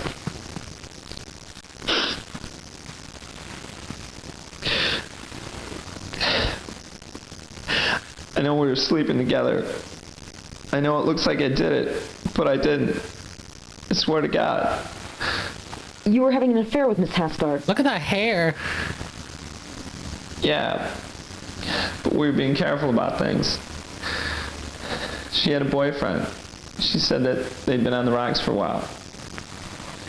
Did Elspeth Haskard ever talk to you about any other problems? Yeah. She joined a secret society in Haiti. She called it a Bizango. Once in, you're a member for life. Well, on her last visit, she was witness to his zombification. She said it was the ultimate punishment in Haitian society. She had recorded it on a tape recorder, but she was torn. She wasn't sure if she should publicize it or not. When I asked her why, she laughed and she said she didn't want to end up a zombie. But I got the impression she wasn't joking. When was the last time you saw Elspeth Haskard alive? We spent the night together on Sunday. She called me last night, but I had a paper. What time did she call? She called about 9:15. Did she say anything about the burglary Sunday night at her apartment? No. Burglary? She didn't say a thing. Can you describe your movements last night? Yeah, like I said, I was in writing a paper. I live in an apartment on Pinecrest Ave with 3 other people. I was up until 1 or so writing. One of my roommates was woken up by the printers, so there's someone to verify it. Thank you for your time, Mr. Budnick. This has been very helpful. Do I need a lawyer or something? Not yet. Detective, only 1 hour left. Use your time wisely. From here on, every minute counts. Oh no, I'm gonna get jolted to the press conference. The only thing that never made sense about the phone call is that there was 4 sets of footprints in the mud, right? And she called him shortly before her death. So wasn't she like busy being danced upon and doing the ritual? Like, Paul, it's not adding up. the math ain't mathing, or Shannon Gilligan's a terrible author, because it doesn't line up with, you know what I mean.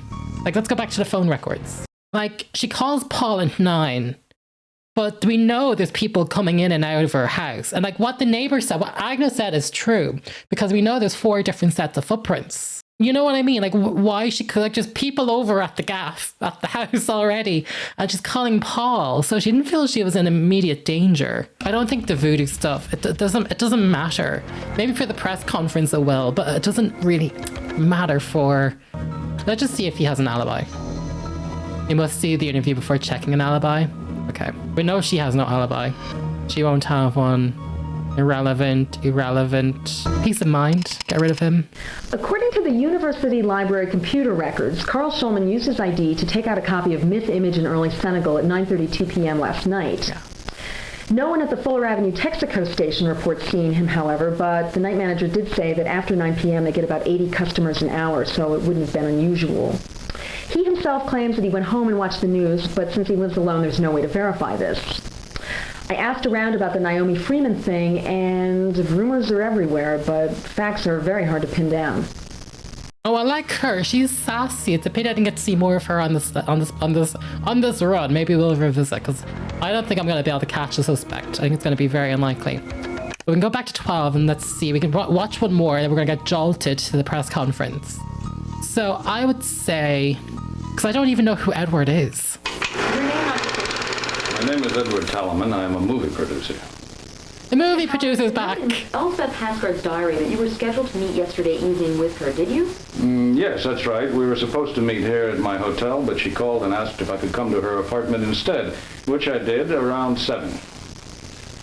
What were you meeting about? Well, Elspeth Haskard has been recommended as someone who could be a consultant on my new film Zombie Train. Zombies are really big. Now, we wanted it to be authentic, not like that crap they made back in the 50s. I spoke to Elspeth about helping us.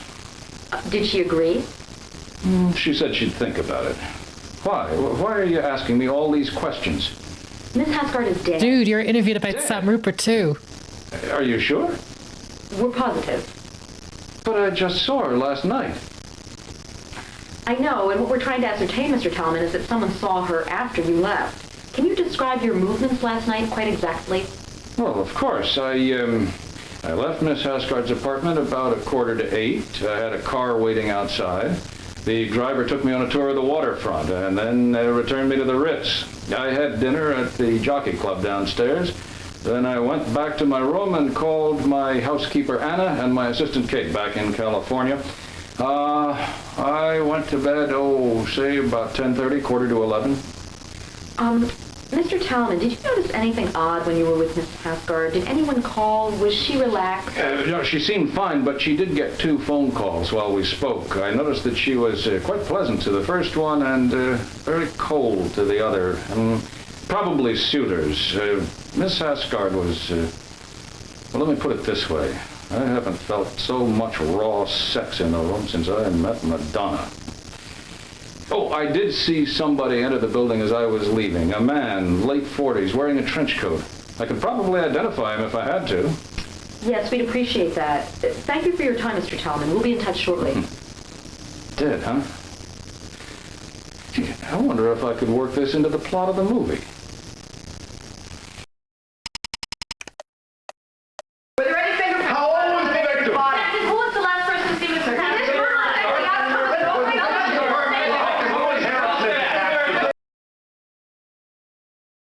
Shit.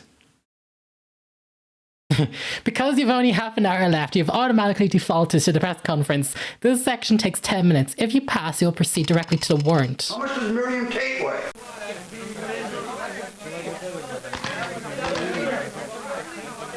I don't know. That wasn't even the victim. This is the bloody pest. Every time I play this game, this press conference humbles me. Why would we know how much Miriam, the woman who works at the university, weighs? Like, it makes no sense. I mean, she doesn't look like 200 pounds. I'm gonna go for... Was there red wine on the victim's clothing? No. How much did Elspeth Haskard deposit in her investment account last month? was 42. What aspects of the murder were typical of a zombie ceremony? How did the press notice? What aspects of the murder were typical of a zombie ceremony? The type of poison used, the presence of a snake.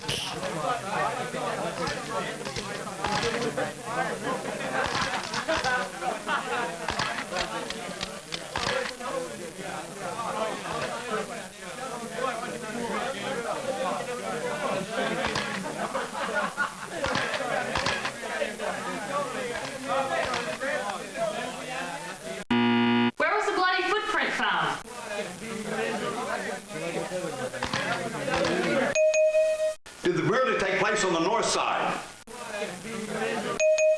What did Richard Neiman call about on the night of Miss Haskard's murder? How many times did he call? Oh.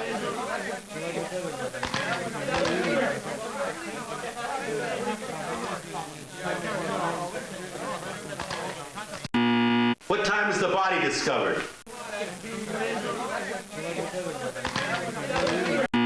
Had the victim recently contacted her lawyer? Why?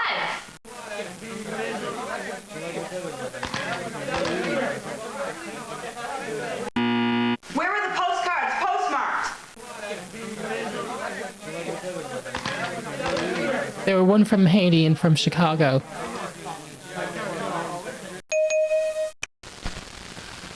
I'm afraid 6 hours is up. I have to put you on to another case. Better luck next time.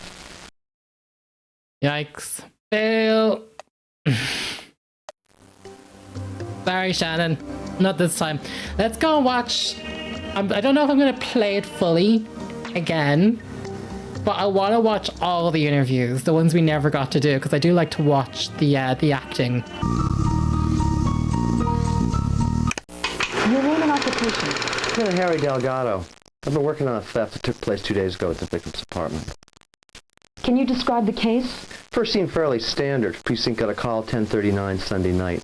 I responded and went to the victim's apartment at 422 L Britton. Nice building, 4 apartments total, 2 to a floor. The victim lived upstairs. Somebody jimmied a window in the kitchen. None of the neighbors heard or saw anything. Happened between 6 and 10:30 while the victim was at the library. What was stolen? That's the odd thing. Her computer, her stereo were there, her jewelry, but she couldn't have cared less. Her desk had been ransacked. Papers were all over the place. When I got there, she was frantically searching through the piles looking for something. I'd describe her as hysterical. Said she was missing a very important tape. Said she was an anthropologist and studied voodoo. And no joke, I thought to myself. By then, I'd already seen the shrunken head in the bookshelf. I asked her if she might know somebody who would want the tape and what it was for. She said, and I quote, "It's my proof."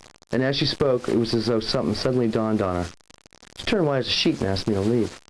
Any promising leads? Nothing. The place was clean of prints, no footprints outside. I was about ready to call and ask if she'd found the tape, when Frankie tells me my B&E just turned into a homicide. Thanks, Harry. We'll call if there's anything else. Yeah, good luck to the two of you. Fine. Your name and occupation? Professor Richard Neiman. I'm head of the anthropology department here at the university. So you knew Elspeth Haskard? Yes. Yes, it was hard to... It was hard...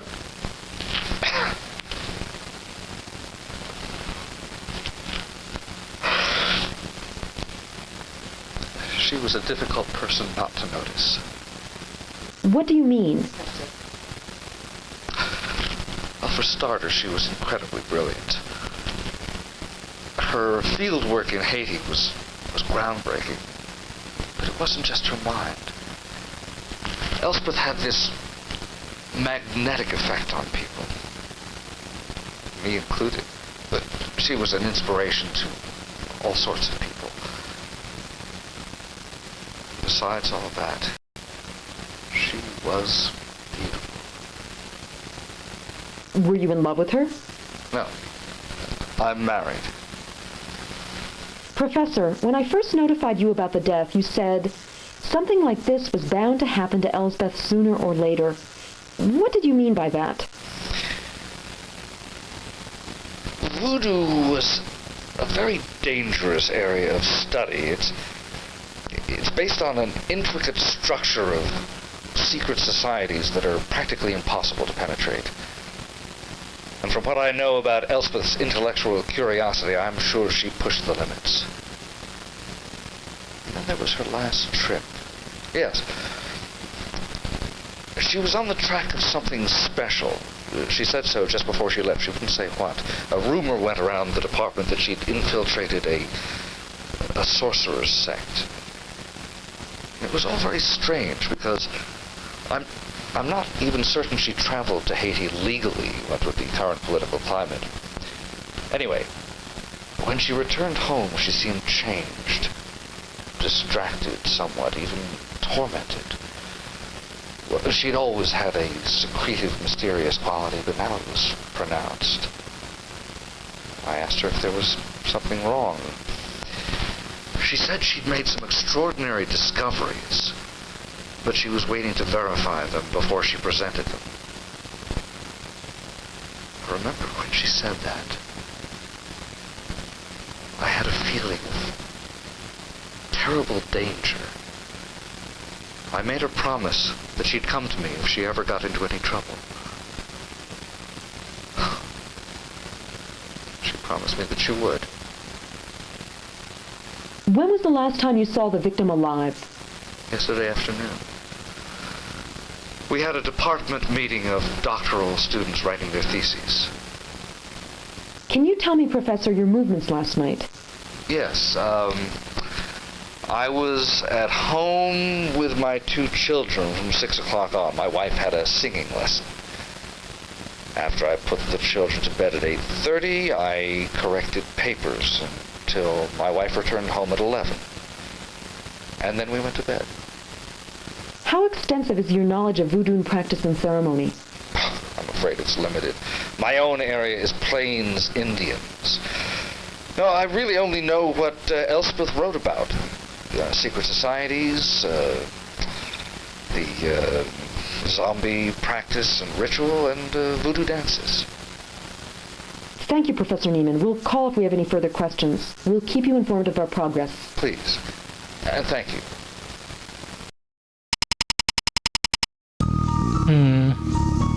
Fine. Damon, you're up. Your name and occupation.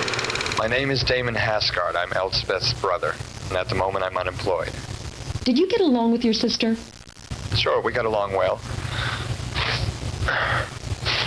Sometimes we disagreed about stuff. You know what it's like with brother and sister. I just can't believe someone would do this to her. It's horrible.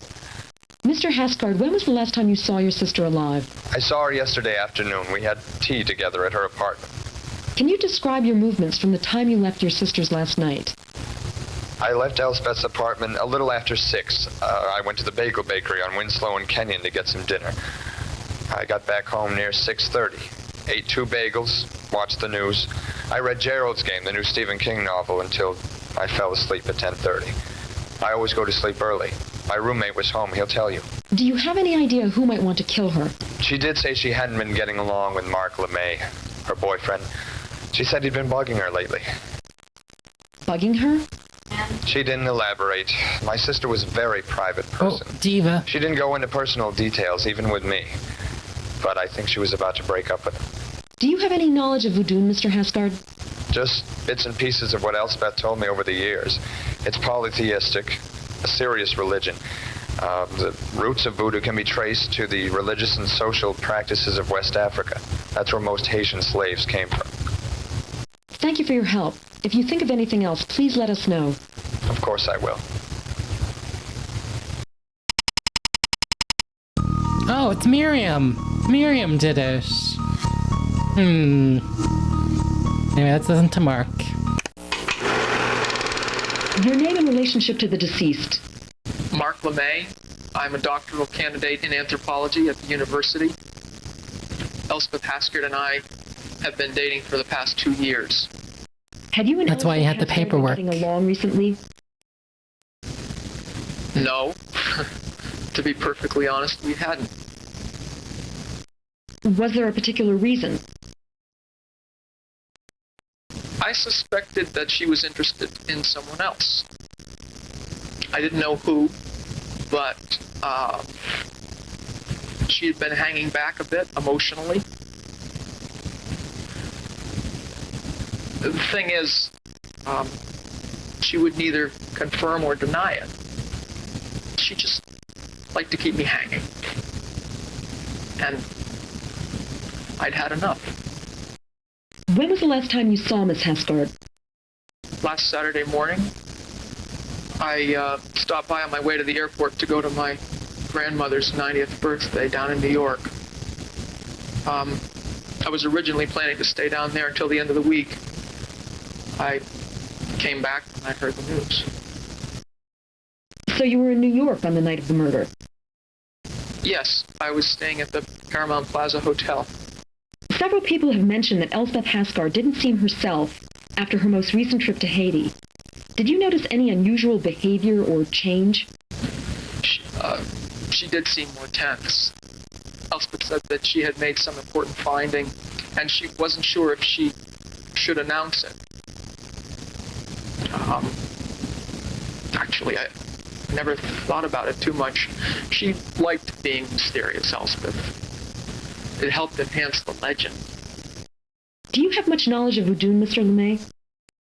I've read some. I don't have any contact in the field. Is there anyone you can think of who might want Elspeth Haskard dead? I'd certainly question Alyssa Palmer. If Elspeth had a rival in the doctoral program, Alyssa was it. They both did their field work down in Haiti. Anyway, Alyssa was the runner-up for the Nobel Fellowship this year. Elspeth won it. Enough bucks for 2, maybe 3 years of pure field work. It's one of the richest prizes in anthro anywhere. People choose to come to this university because of it. With Elspeth gone, Alyssa will receive it. Thank you for your help, Mr. LeMay. We'll be back in touch when we have more questions. You're welcome. Just a reminder from the chief. You've got 5 big ones left. Right, I don't think the killer's changed every time you do a new game. I know in one of them it does. Oh. Dr. Hickman, can you briefly describe the Voudoun religion? Voodoo is the modern-day descendant of many religions practiced by tribes in Western Africa. The Yoruba, the Luango, Mandingo, the Igbo, Arhada, and the Congo, to name just a few, made up most of the slaves brought to Haiti in the 17th and 18th century. Over the generations, the various religions fused into one, with spiritual overlays from the Arawak, the island, and their Christian oppressors. Voodoo is polytheistic, they worship many gods, even hundreds. They're referred to as Loa, the divine horseman.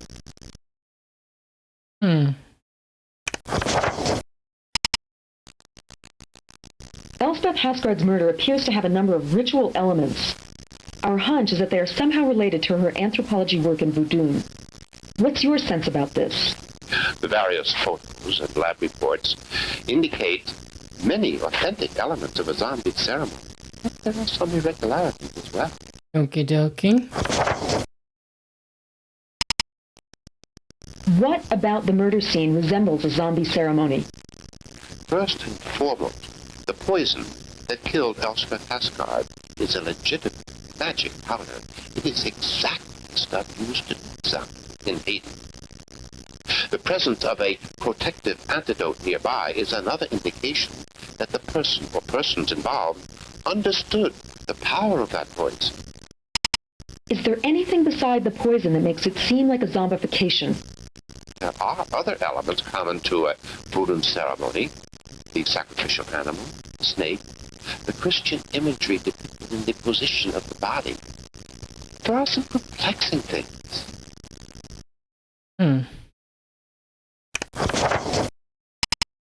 What perplexes you about the murder scene? It could be a zombification, but the nudity of the body is unusual. The drawing of the Loa Dambala at the site is unusual. The fact that it took place in Chicago is extremely unlikely, and although the clay smeared on Miss Haskard appears to be Haitian in origin, I've never heard of this practice. One thing is certain. Whoever created this murder scene had some working knowledge of voodoo. In other words, if it's not a zombification, it's meant to look like one. Is zombification a form of murder? No. In reality, it's a form of social control. The victims remain very much alive, but they become stripped of their rightful place in society because they have died. It's a form of casting out. Sometimes the hungang messes up the dosage of the poison and does kill the victim, but it's not the intended punch.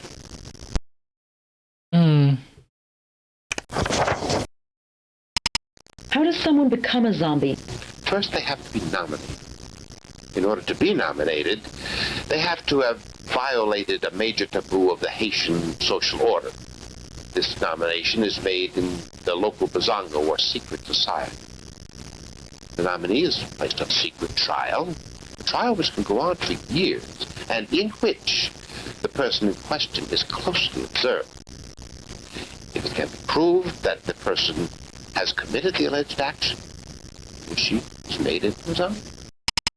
What are the taboos that will merit a zombification if they're broken? There are 6 that I know of. Sleeping with another man's wife or another man's husband is grounds. Excessive ambition, especially at the expense of one's family, is taboo. Speaking ill or talking disrespectfully of the secret society merits zombification. General disrespect for one's comrade is another, but it has to be to an extreme degree. Let's see, that's 4. Malicious gossip, that's another. And there's the real estate issue. One cannot unfairly keep another from using the land, especially if it's necessary for their survival. Sounds about right. Violating all the taboos. The victim told several colleagues that on her most recent trip she had made a groundbreaking discovery, but she was afraid of revealing it. Would revealing something secret about the Bazongo be the same as speaking ill of it? Making a sacred secret public would definitely harm the magic power of the Bazongo. Yes. I would think that would be considered taboo. These are the kinds of judgments any great anthropologist must make, and we all make them.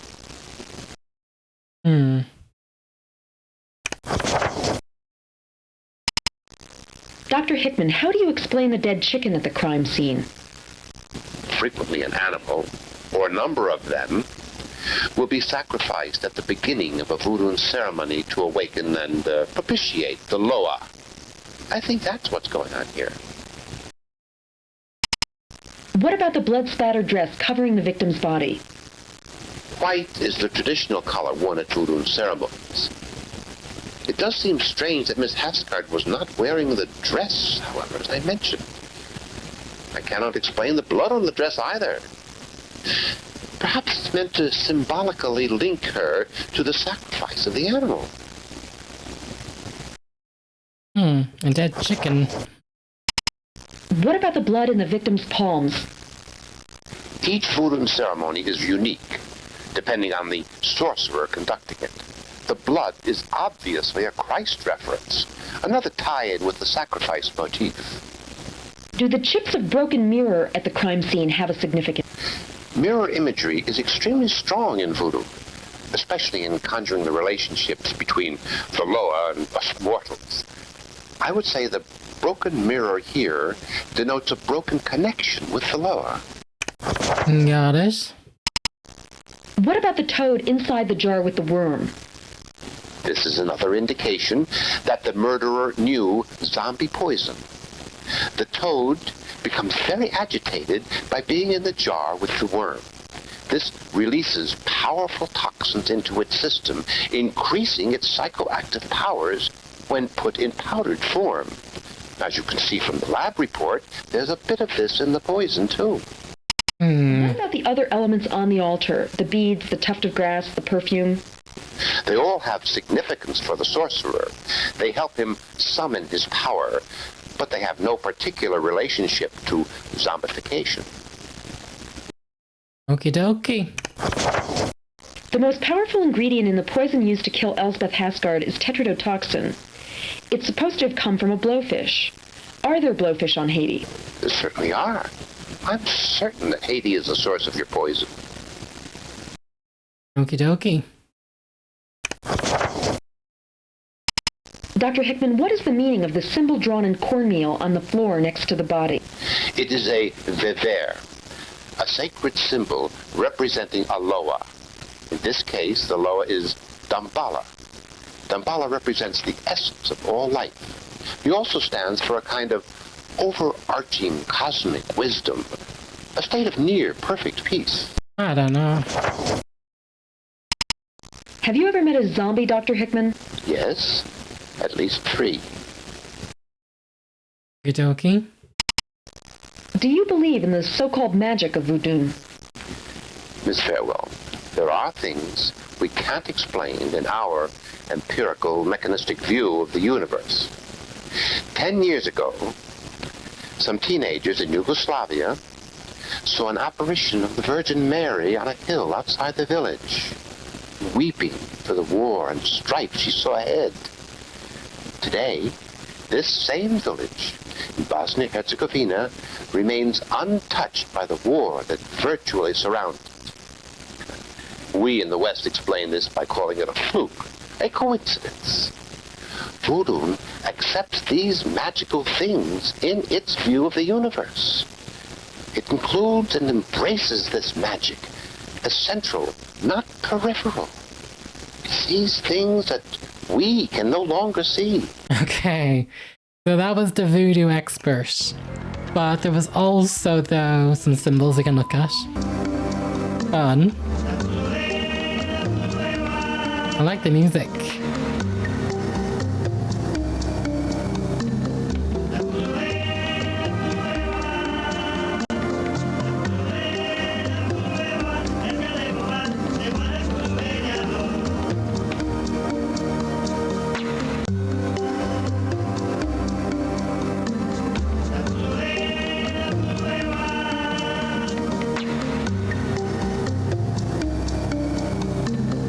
Eroticism, sexual energy. Okay.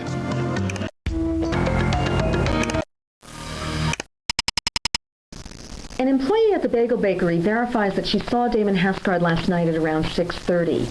His roommate was home, but when he arrived from work at 7:45, Damon's door was closed and he never laid eyes on him all night.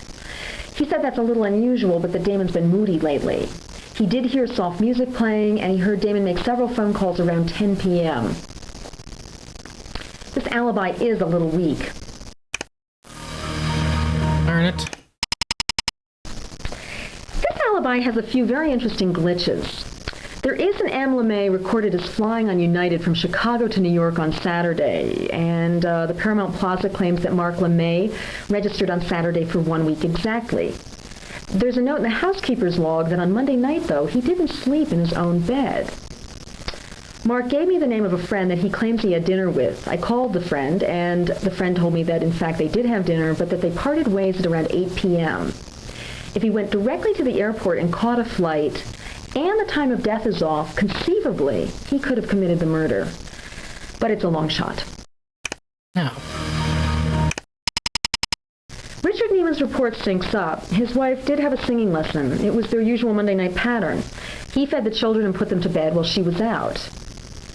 What's interesting, though, is that he only lives 2 blocks from 422 Albritton. He could have popped over to Elspeth Haskard's after he put the children to sleep. He claims he put them down at 8:30, but when I went over to confirm this report, one of his children piped up, sharp as a tack, saying, "Daddy, remember, you put us to bed early that night." Ooh. I have no idea who did it. Sorry. I searched this bloody apartment. There was the pen. I'm gonna try this. I'm gonna brute force it. Sorry, Shannon Gilligan. This is not the way you imagined us playing it. Yes. Detective, you're halfway there. 3 hours down, 3 hours to go. What killed Elspeth Haskard? How many chickens were there at the crime? Will this affect the outcome of the Noble Fellowship? What body part did the pathologist remove to have analyzed later?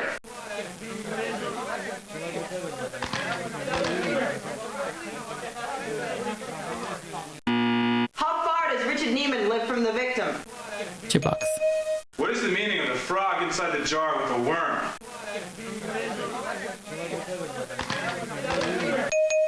How much did Paul Budnick weigh?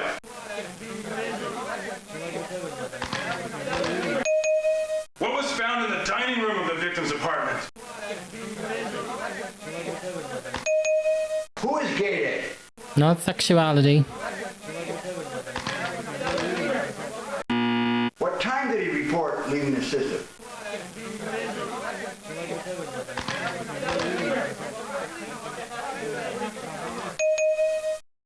Great job with the press, Detective. You really let them know who's boss. Now you can conduct in-depth interviews with up to 3 suspects, or go straight to making your warrant application. Whatever happens, good luck.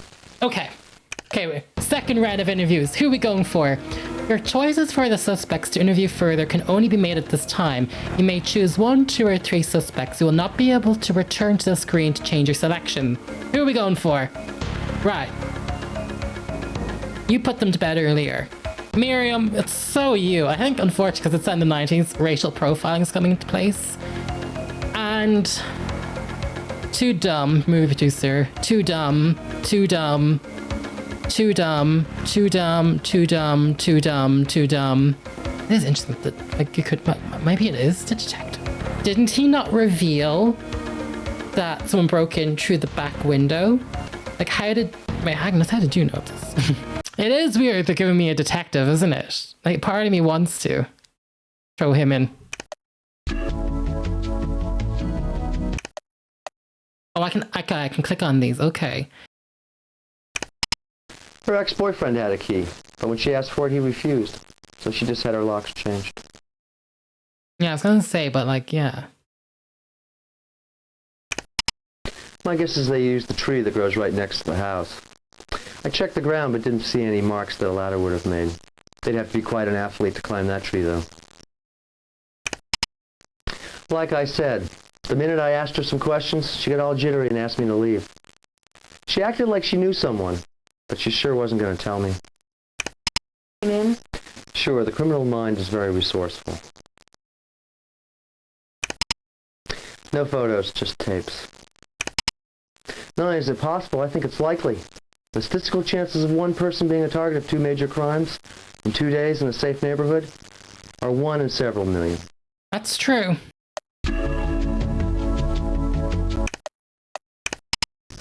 No, I didn't know that. Girl, you're lying. She tells you everything. She's another doctoral student. She studies Haiti as well. She's probably the most gifted after Elspeth.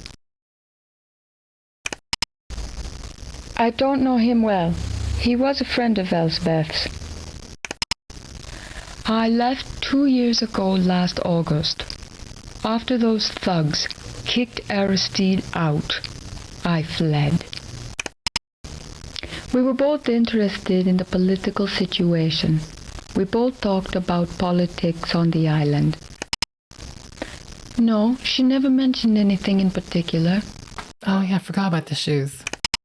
I don't know what you're talking about, so I doubt that I own them. Oh yeah, I remember that. Yes, sometimes we invited the Loa to dance. Here, you would call it praying. Yeah, it was you. You invited the people into her house. Yes, she was most generous in helping the people of Haiti, especially us refugees. Green? No, it's dark green. Yes. I've never met him. He may be a graduate. Would you like me to check? Is he a suspect? Would you like him to be a suspect? Richard, your shit ain't adding up about the kids either. Miriam is the department secretary, very good at what she does. Department runs much more smoothly since she came 2 years ago. Elspeth found her, actually. I know! Yes, she did. I found the idea preposterous, and I still do. Carl has been exonerated by the Liberian police. This sort of thing is pure nastiness. Red herring. No, I prefer the cheap ones precisely because I'm always losing them. Yes. We'd had a fight on Friday. I behaved badly. I said things I shouldn't have. She barely acknowledged my existence at the faculty meeting yesterday. I couldn't bear it. But I didn't kill her. Okay, hope you got your side card for this, buddy. No. To be absolutely honest. Elspeth was so brilliant. Her mind was so unique and original. With anybody else, it would have been a conflict of interest, but with her, it was not. Okay, sorry, Miriam, you did it, and you invited people over. Miriam, where are you, babes? Can't be confirmed. She was alone. Religious reasons. Terror toxin.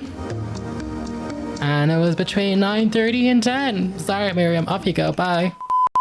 Detective, it's your chief speaking. Only 2 hours left. The university president just called, suggesting we solve this case right away. He's related to Senator Trombley, so do me a favor and wrap this thing up, would you? Automatic weapon. Your stated alibi in the warrant application does not match the suspects. Please go back and check again, Detective. Miriam was alone. Alibi status can't be confirmed as alone. Confirmed by interested party. What does sequestered mean? Sequestered. What does sequestered? Oh. My vocabulary is terrible. Your stated alibi in the warrant application does not match the suspects. Please go back and check again, Detective. Miriam was alone. I saw her on tape say that. Excellent work, Detective. You put together a fine case. I grant you a warrant to arrest this suspect. I hope you found your murderer. The fugitive Jean Bruno has stepped forward to give Miriam Tate an alibi. She's been hiding him in her apartment for the last month. Almost as soon as Bruno came in, someone from the FBI called to tell me that both of them are key figures in the Haitian underground attempting to overthrow the current military dictatorship. This explains a lot. Apparently, Elspeth brought messages in and out of Haiti this summer for the underground. It explains why Miriam lied about how well she knew Elspeth, as well as lied about how often they met. She was trying to protect herself, Bruno, and Elspeth. They questioned Bruno some more, but someone from the State Department called Chief, and they just let him walk out. Miriam Tate didn't do it. You still have time to make another arrest. Good luck.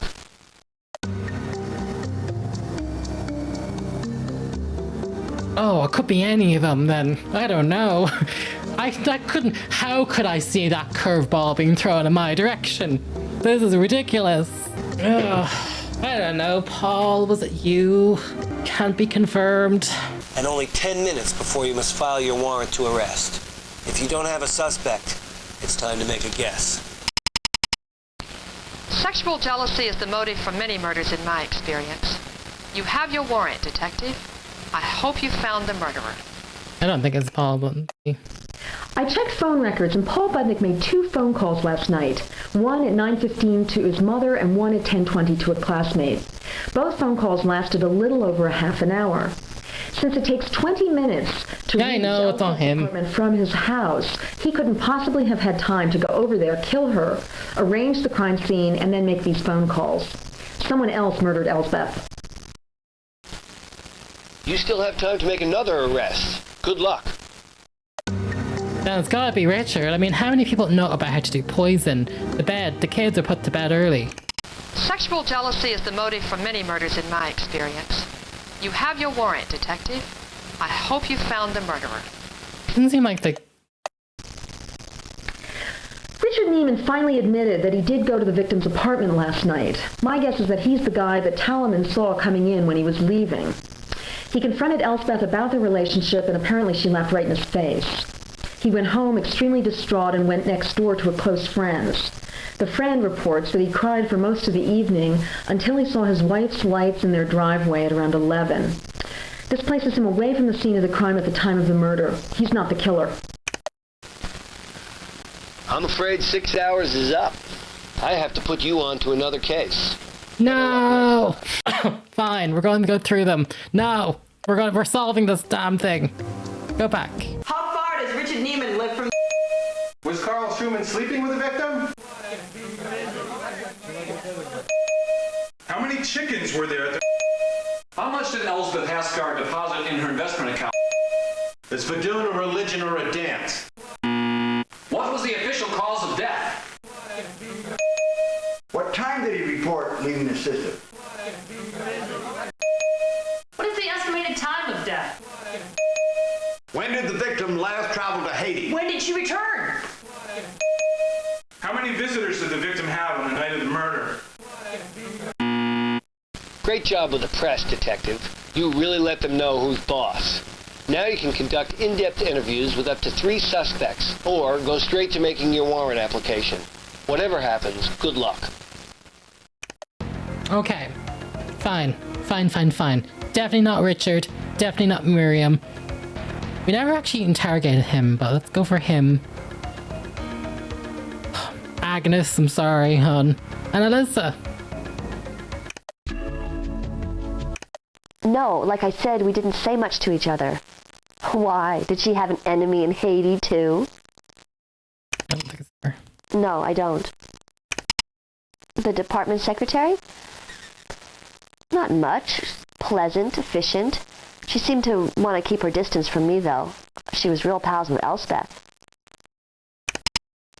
No, but I can believe it.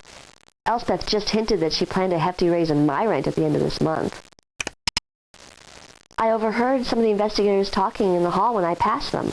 One of them used the word gruesome, and I figured he knew what he meant since he sees these things all the time. I haven't actually seen the crime scene, if that's what you're getting at. Keys? No, I don't have a set of keys.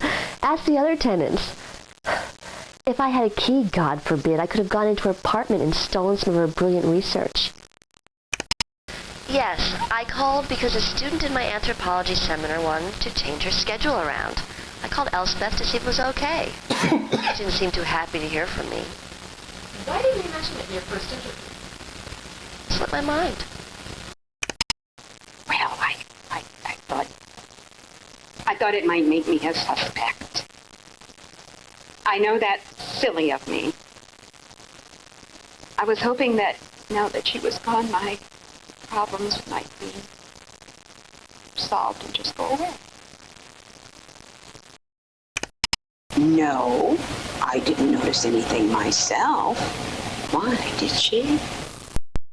We know you have a key. Well, there is something. It didn't strike me at first, but it might help. I noticed someone sitting in a car across the street, just sitting there. I walked past my front window, and a car passed by, and the car's headlights reflected inside the car just for a second. That was about 8 o'clock. I only remember it was green, a 4-door. I don't know much about cars. I don't drive. But yes, she had a terrible row with some man last week. I didn't recognize his voice, and I didn't see him. No. You mean the one that was stolen on Sunday? No. She never mentioned it directly to me herself. Just a reminder from the chief. You've got 5 big ones left. Well, the detective mentioned it. Maybe it was Agnes.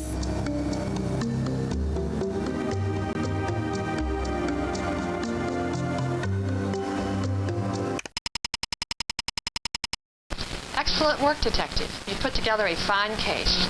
I grant you a warrant to arrest this suspect. I hope you found your murderer.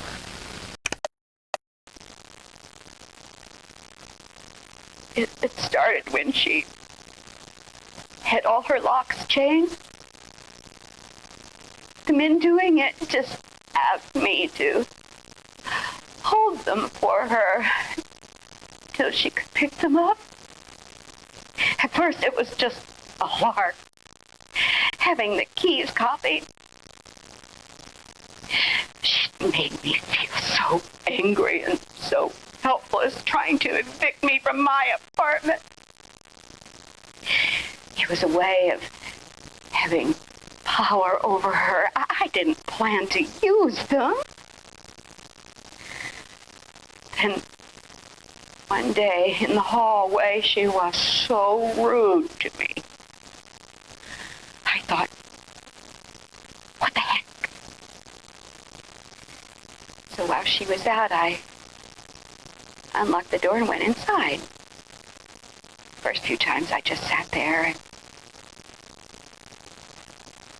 quiet, alone.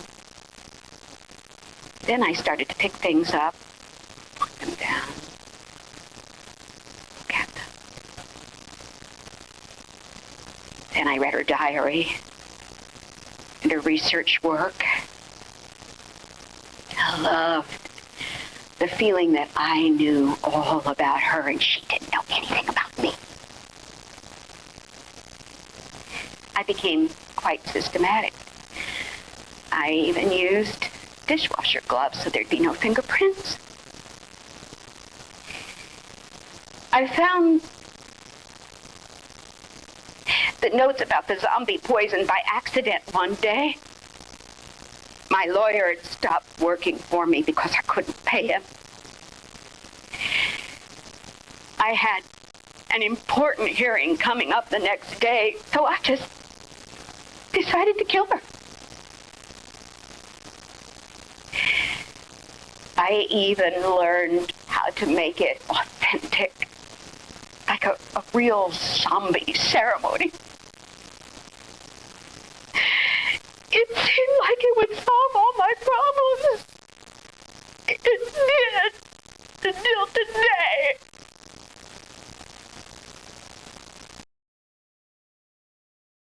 Outstanding work, Detective. I probably couldn't have solved this case as fast myself. I think I'll put you in for a promotion. Another promotion? Oh. You have successfully arrested Agnes Murray. She is murderer number 1 of 3 possible murders. To play the game again with a different murderer, click over from the beginning and click on the inspector icon and change the murderer to 2 or 3. So there actually are 3 different... Oh. Yeah, okay. Because, like, the plot wasn't plotting. I mean, there's like 4 unexplained sets of footprints on that crime scene. But knowing now that there could potentially be 2 different answers. Ah. How did I think of this one? Not as good as Sam Rupert. They're trying to get a bit more bang for their buck by having different murderers, but they're only ever doing one crime scene. And I think the case was falling apart because I have to imagine Miriam is the one for 2 or 3. Because it's something, she obviously invited people over with Voodoo because there's 4 sets of footprints. Like there's, it's... Shannon, Gilligan, I solved your case, but it's falling apart. I like when they show the tech specs. They use Photoshop, and the images were enhanced in Photoshop. Look at the special tanks. That's fun. I saw some photoshopping in the intro, the breakdown. Right, are we done here? Oh, it's frozen. Oh no. Wow, imagine the technical setup of doing something like this in the 90s. Thank you all for watching me play Who Killed... What's her name? The Magic Death. That's actually the second name the game has. Thanks for watching me play The Magic Death. And stay tuned, I will eventually do the most infamous one, which is the 3rd one, Brett Pennance, the Environmental Surfer. Because with that one, there are 3 different murderers, but I actually believe it's randomized each time you play, so I won't be able to brute force that one. But this one was fine, but I preferred that for the most part, everything from Sam Rupert lined up. This one, because I guess there can be 3 different endings, they had to be a bit more open about, like it does, like, why was she naked? Like, you know what I mean? Why would the old lady strip her? I mean, like, it does things that don't add up, because obviously they want, you know, different endings, but like it's not adding up. You know, it's not cohesive. But you know, I think I like watching the videotapes and the FMV stuff, so I think for that alone that makes it worth watching about this game. Drop a comment down below, let me know. Check out Sam Rupert if you haven't seen part 1. And yeah, you know, I've variety on my channel. You know, the usual spiel, subscribe, like, and all that. But thank you so much for watching. Keep safe and well, and I will see you all in my next video. Bye bye. Yesterday was the last straw. I'm 3 months behind in my rent. If I don't pay up, I'll be out on the street. I literally begged her for the money. But she said it would be a good lesson for me. She said she'd made her place in the world, now I could make mine. I couldn't believe she could be so cold. I'm her only living relative. Is that any way to treat family? You asked if I knew anything about Voudoun. I didn't until recently. I thought maybe if I learned something, if I showed an interest in her work, Elspeth might soften up. About that time, I picked up a glass bottle filled with brownish powder on her desk. She literally screamed at me to put it down. And I noticed that she wouldn't touch it with her bare hands. She used a handkerchief to pick it up. About a day later, it dawned on me that it must have been zombie dust. And, you know, that stuff is potent. Even touching it with your bare skin could kill you. Well, I tried to forget about it. But the more she said no, and the better she lived, the angrier I got. I studied enough Voudoun to know that I was justified, and then enough to perform a proper ceremony. And I killed her. She begged me for mercy, but I knew she'd go back on her word again. She'd probably have me committed for being nuts. Once I started it, I had no choice. Yes.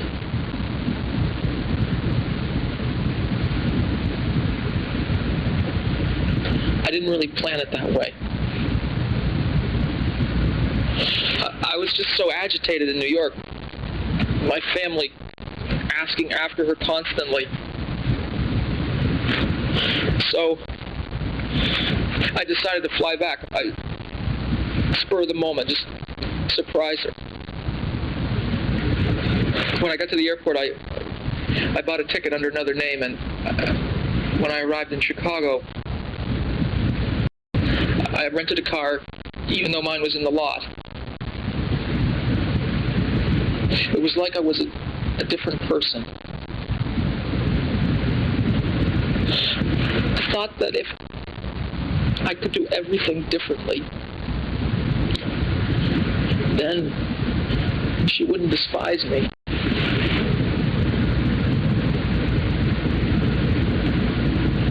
And it didn't work.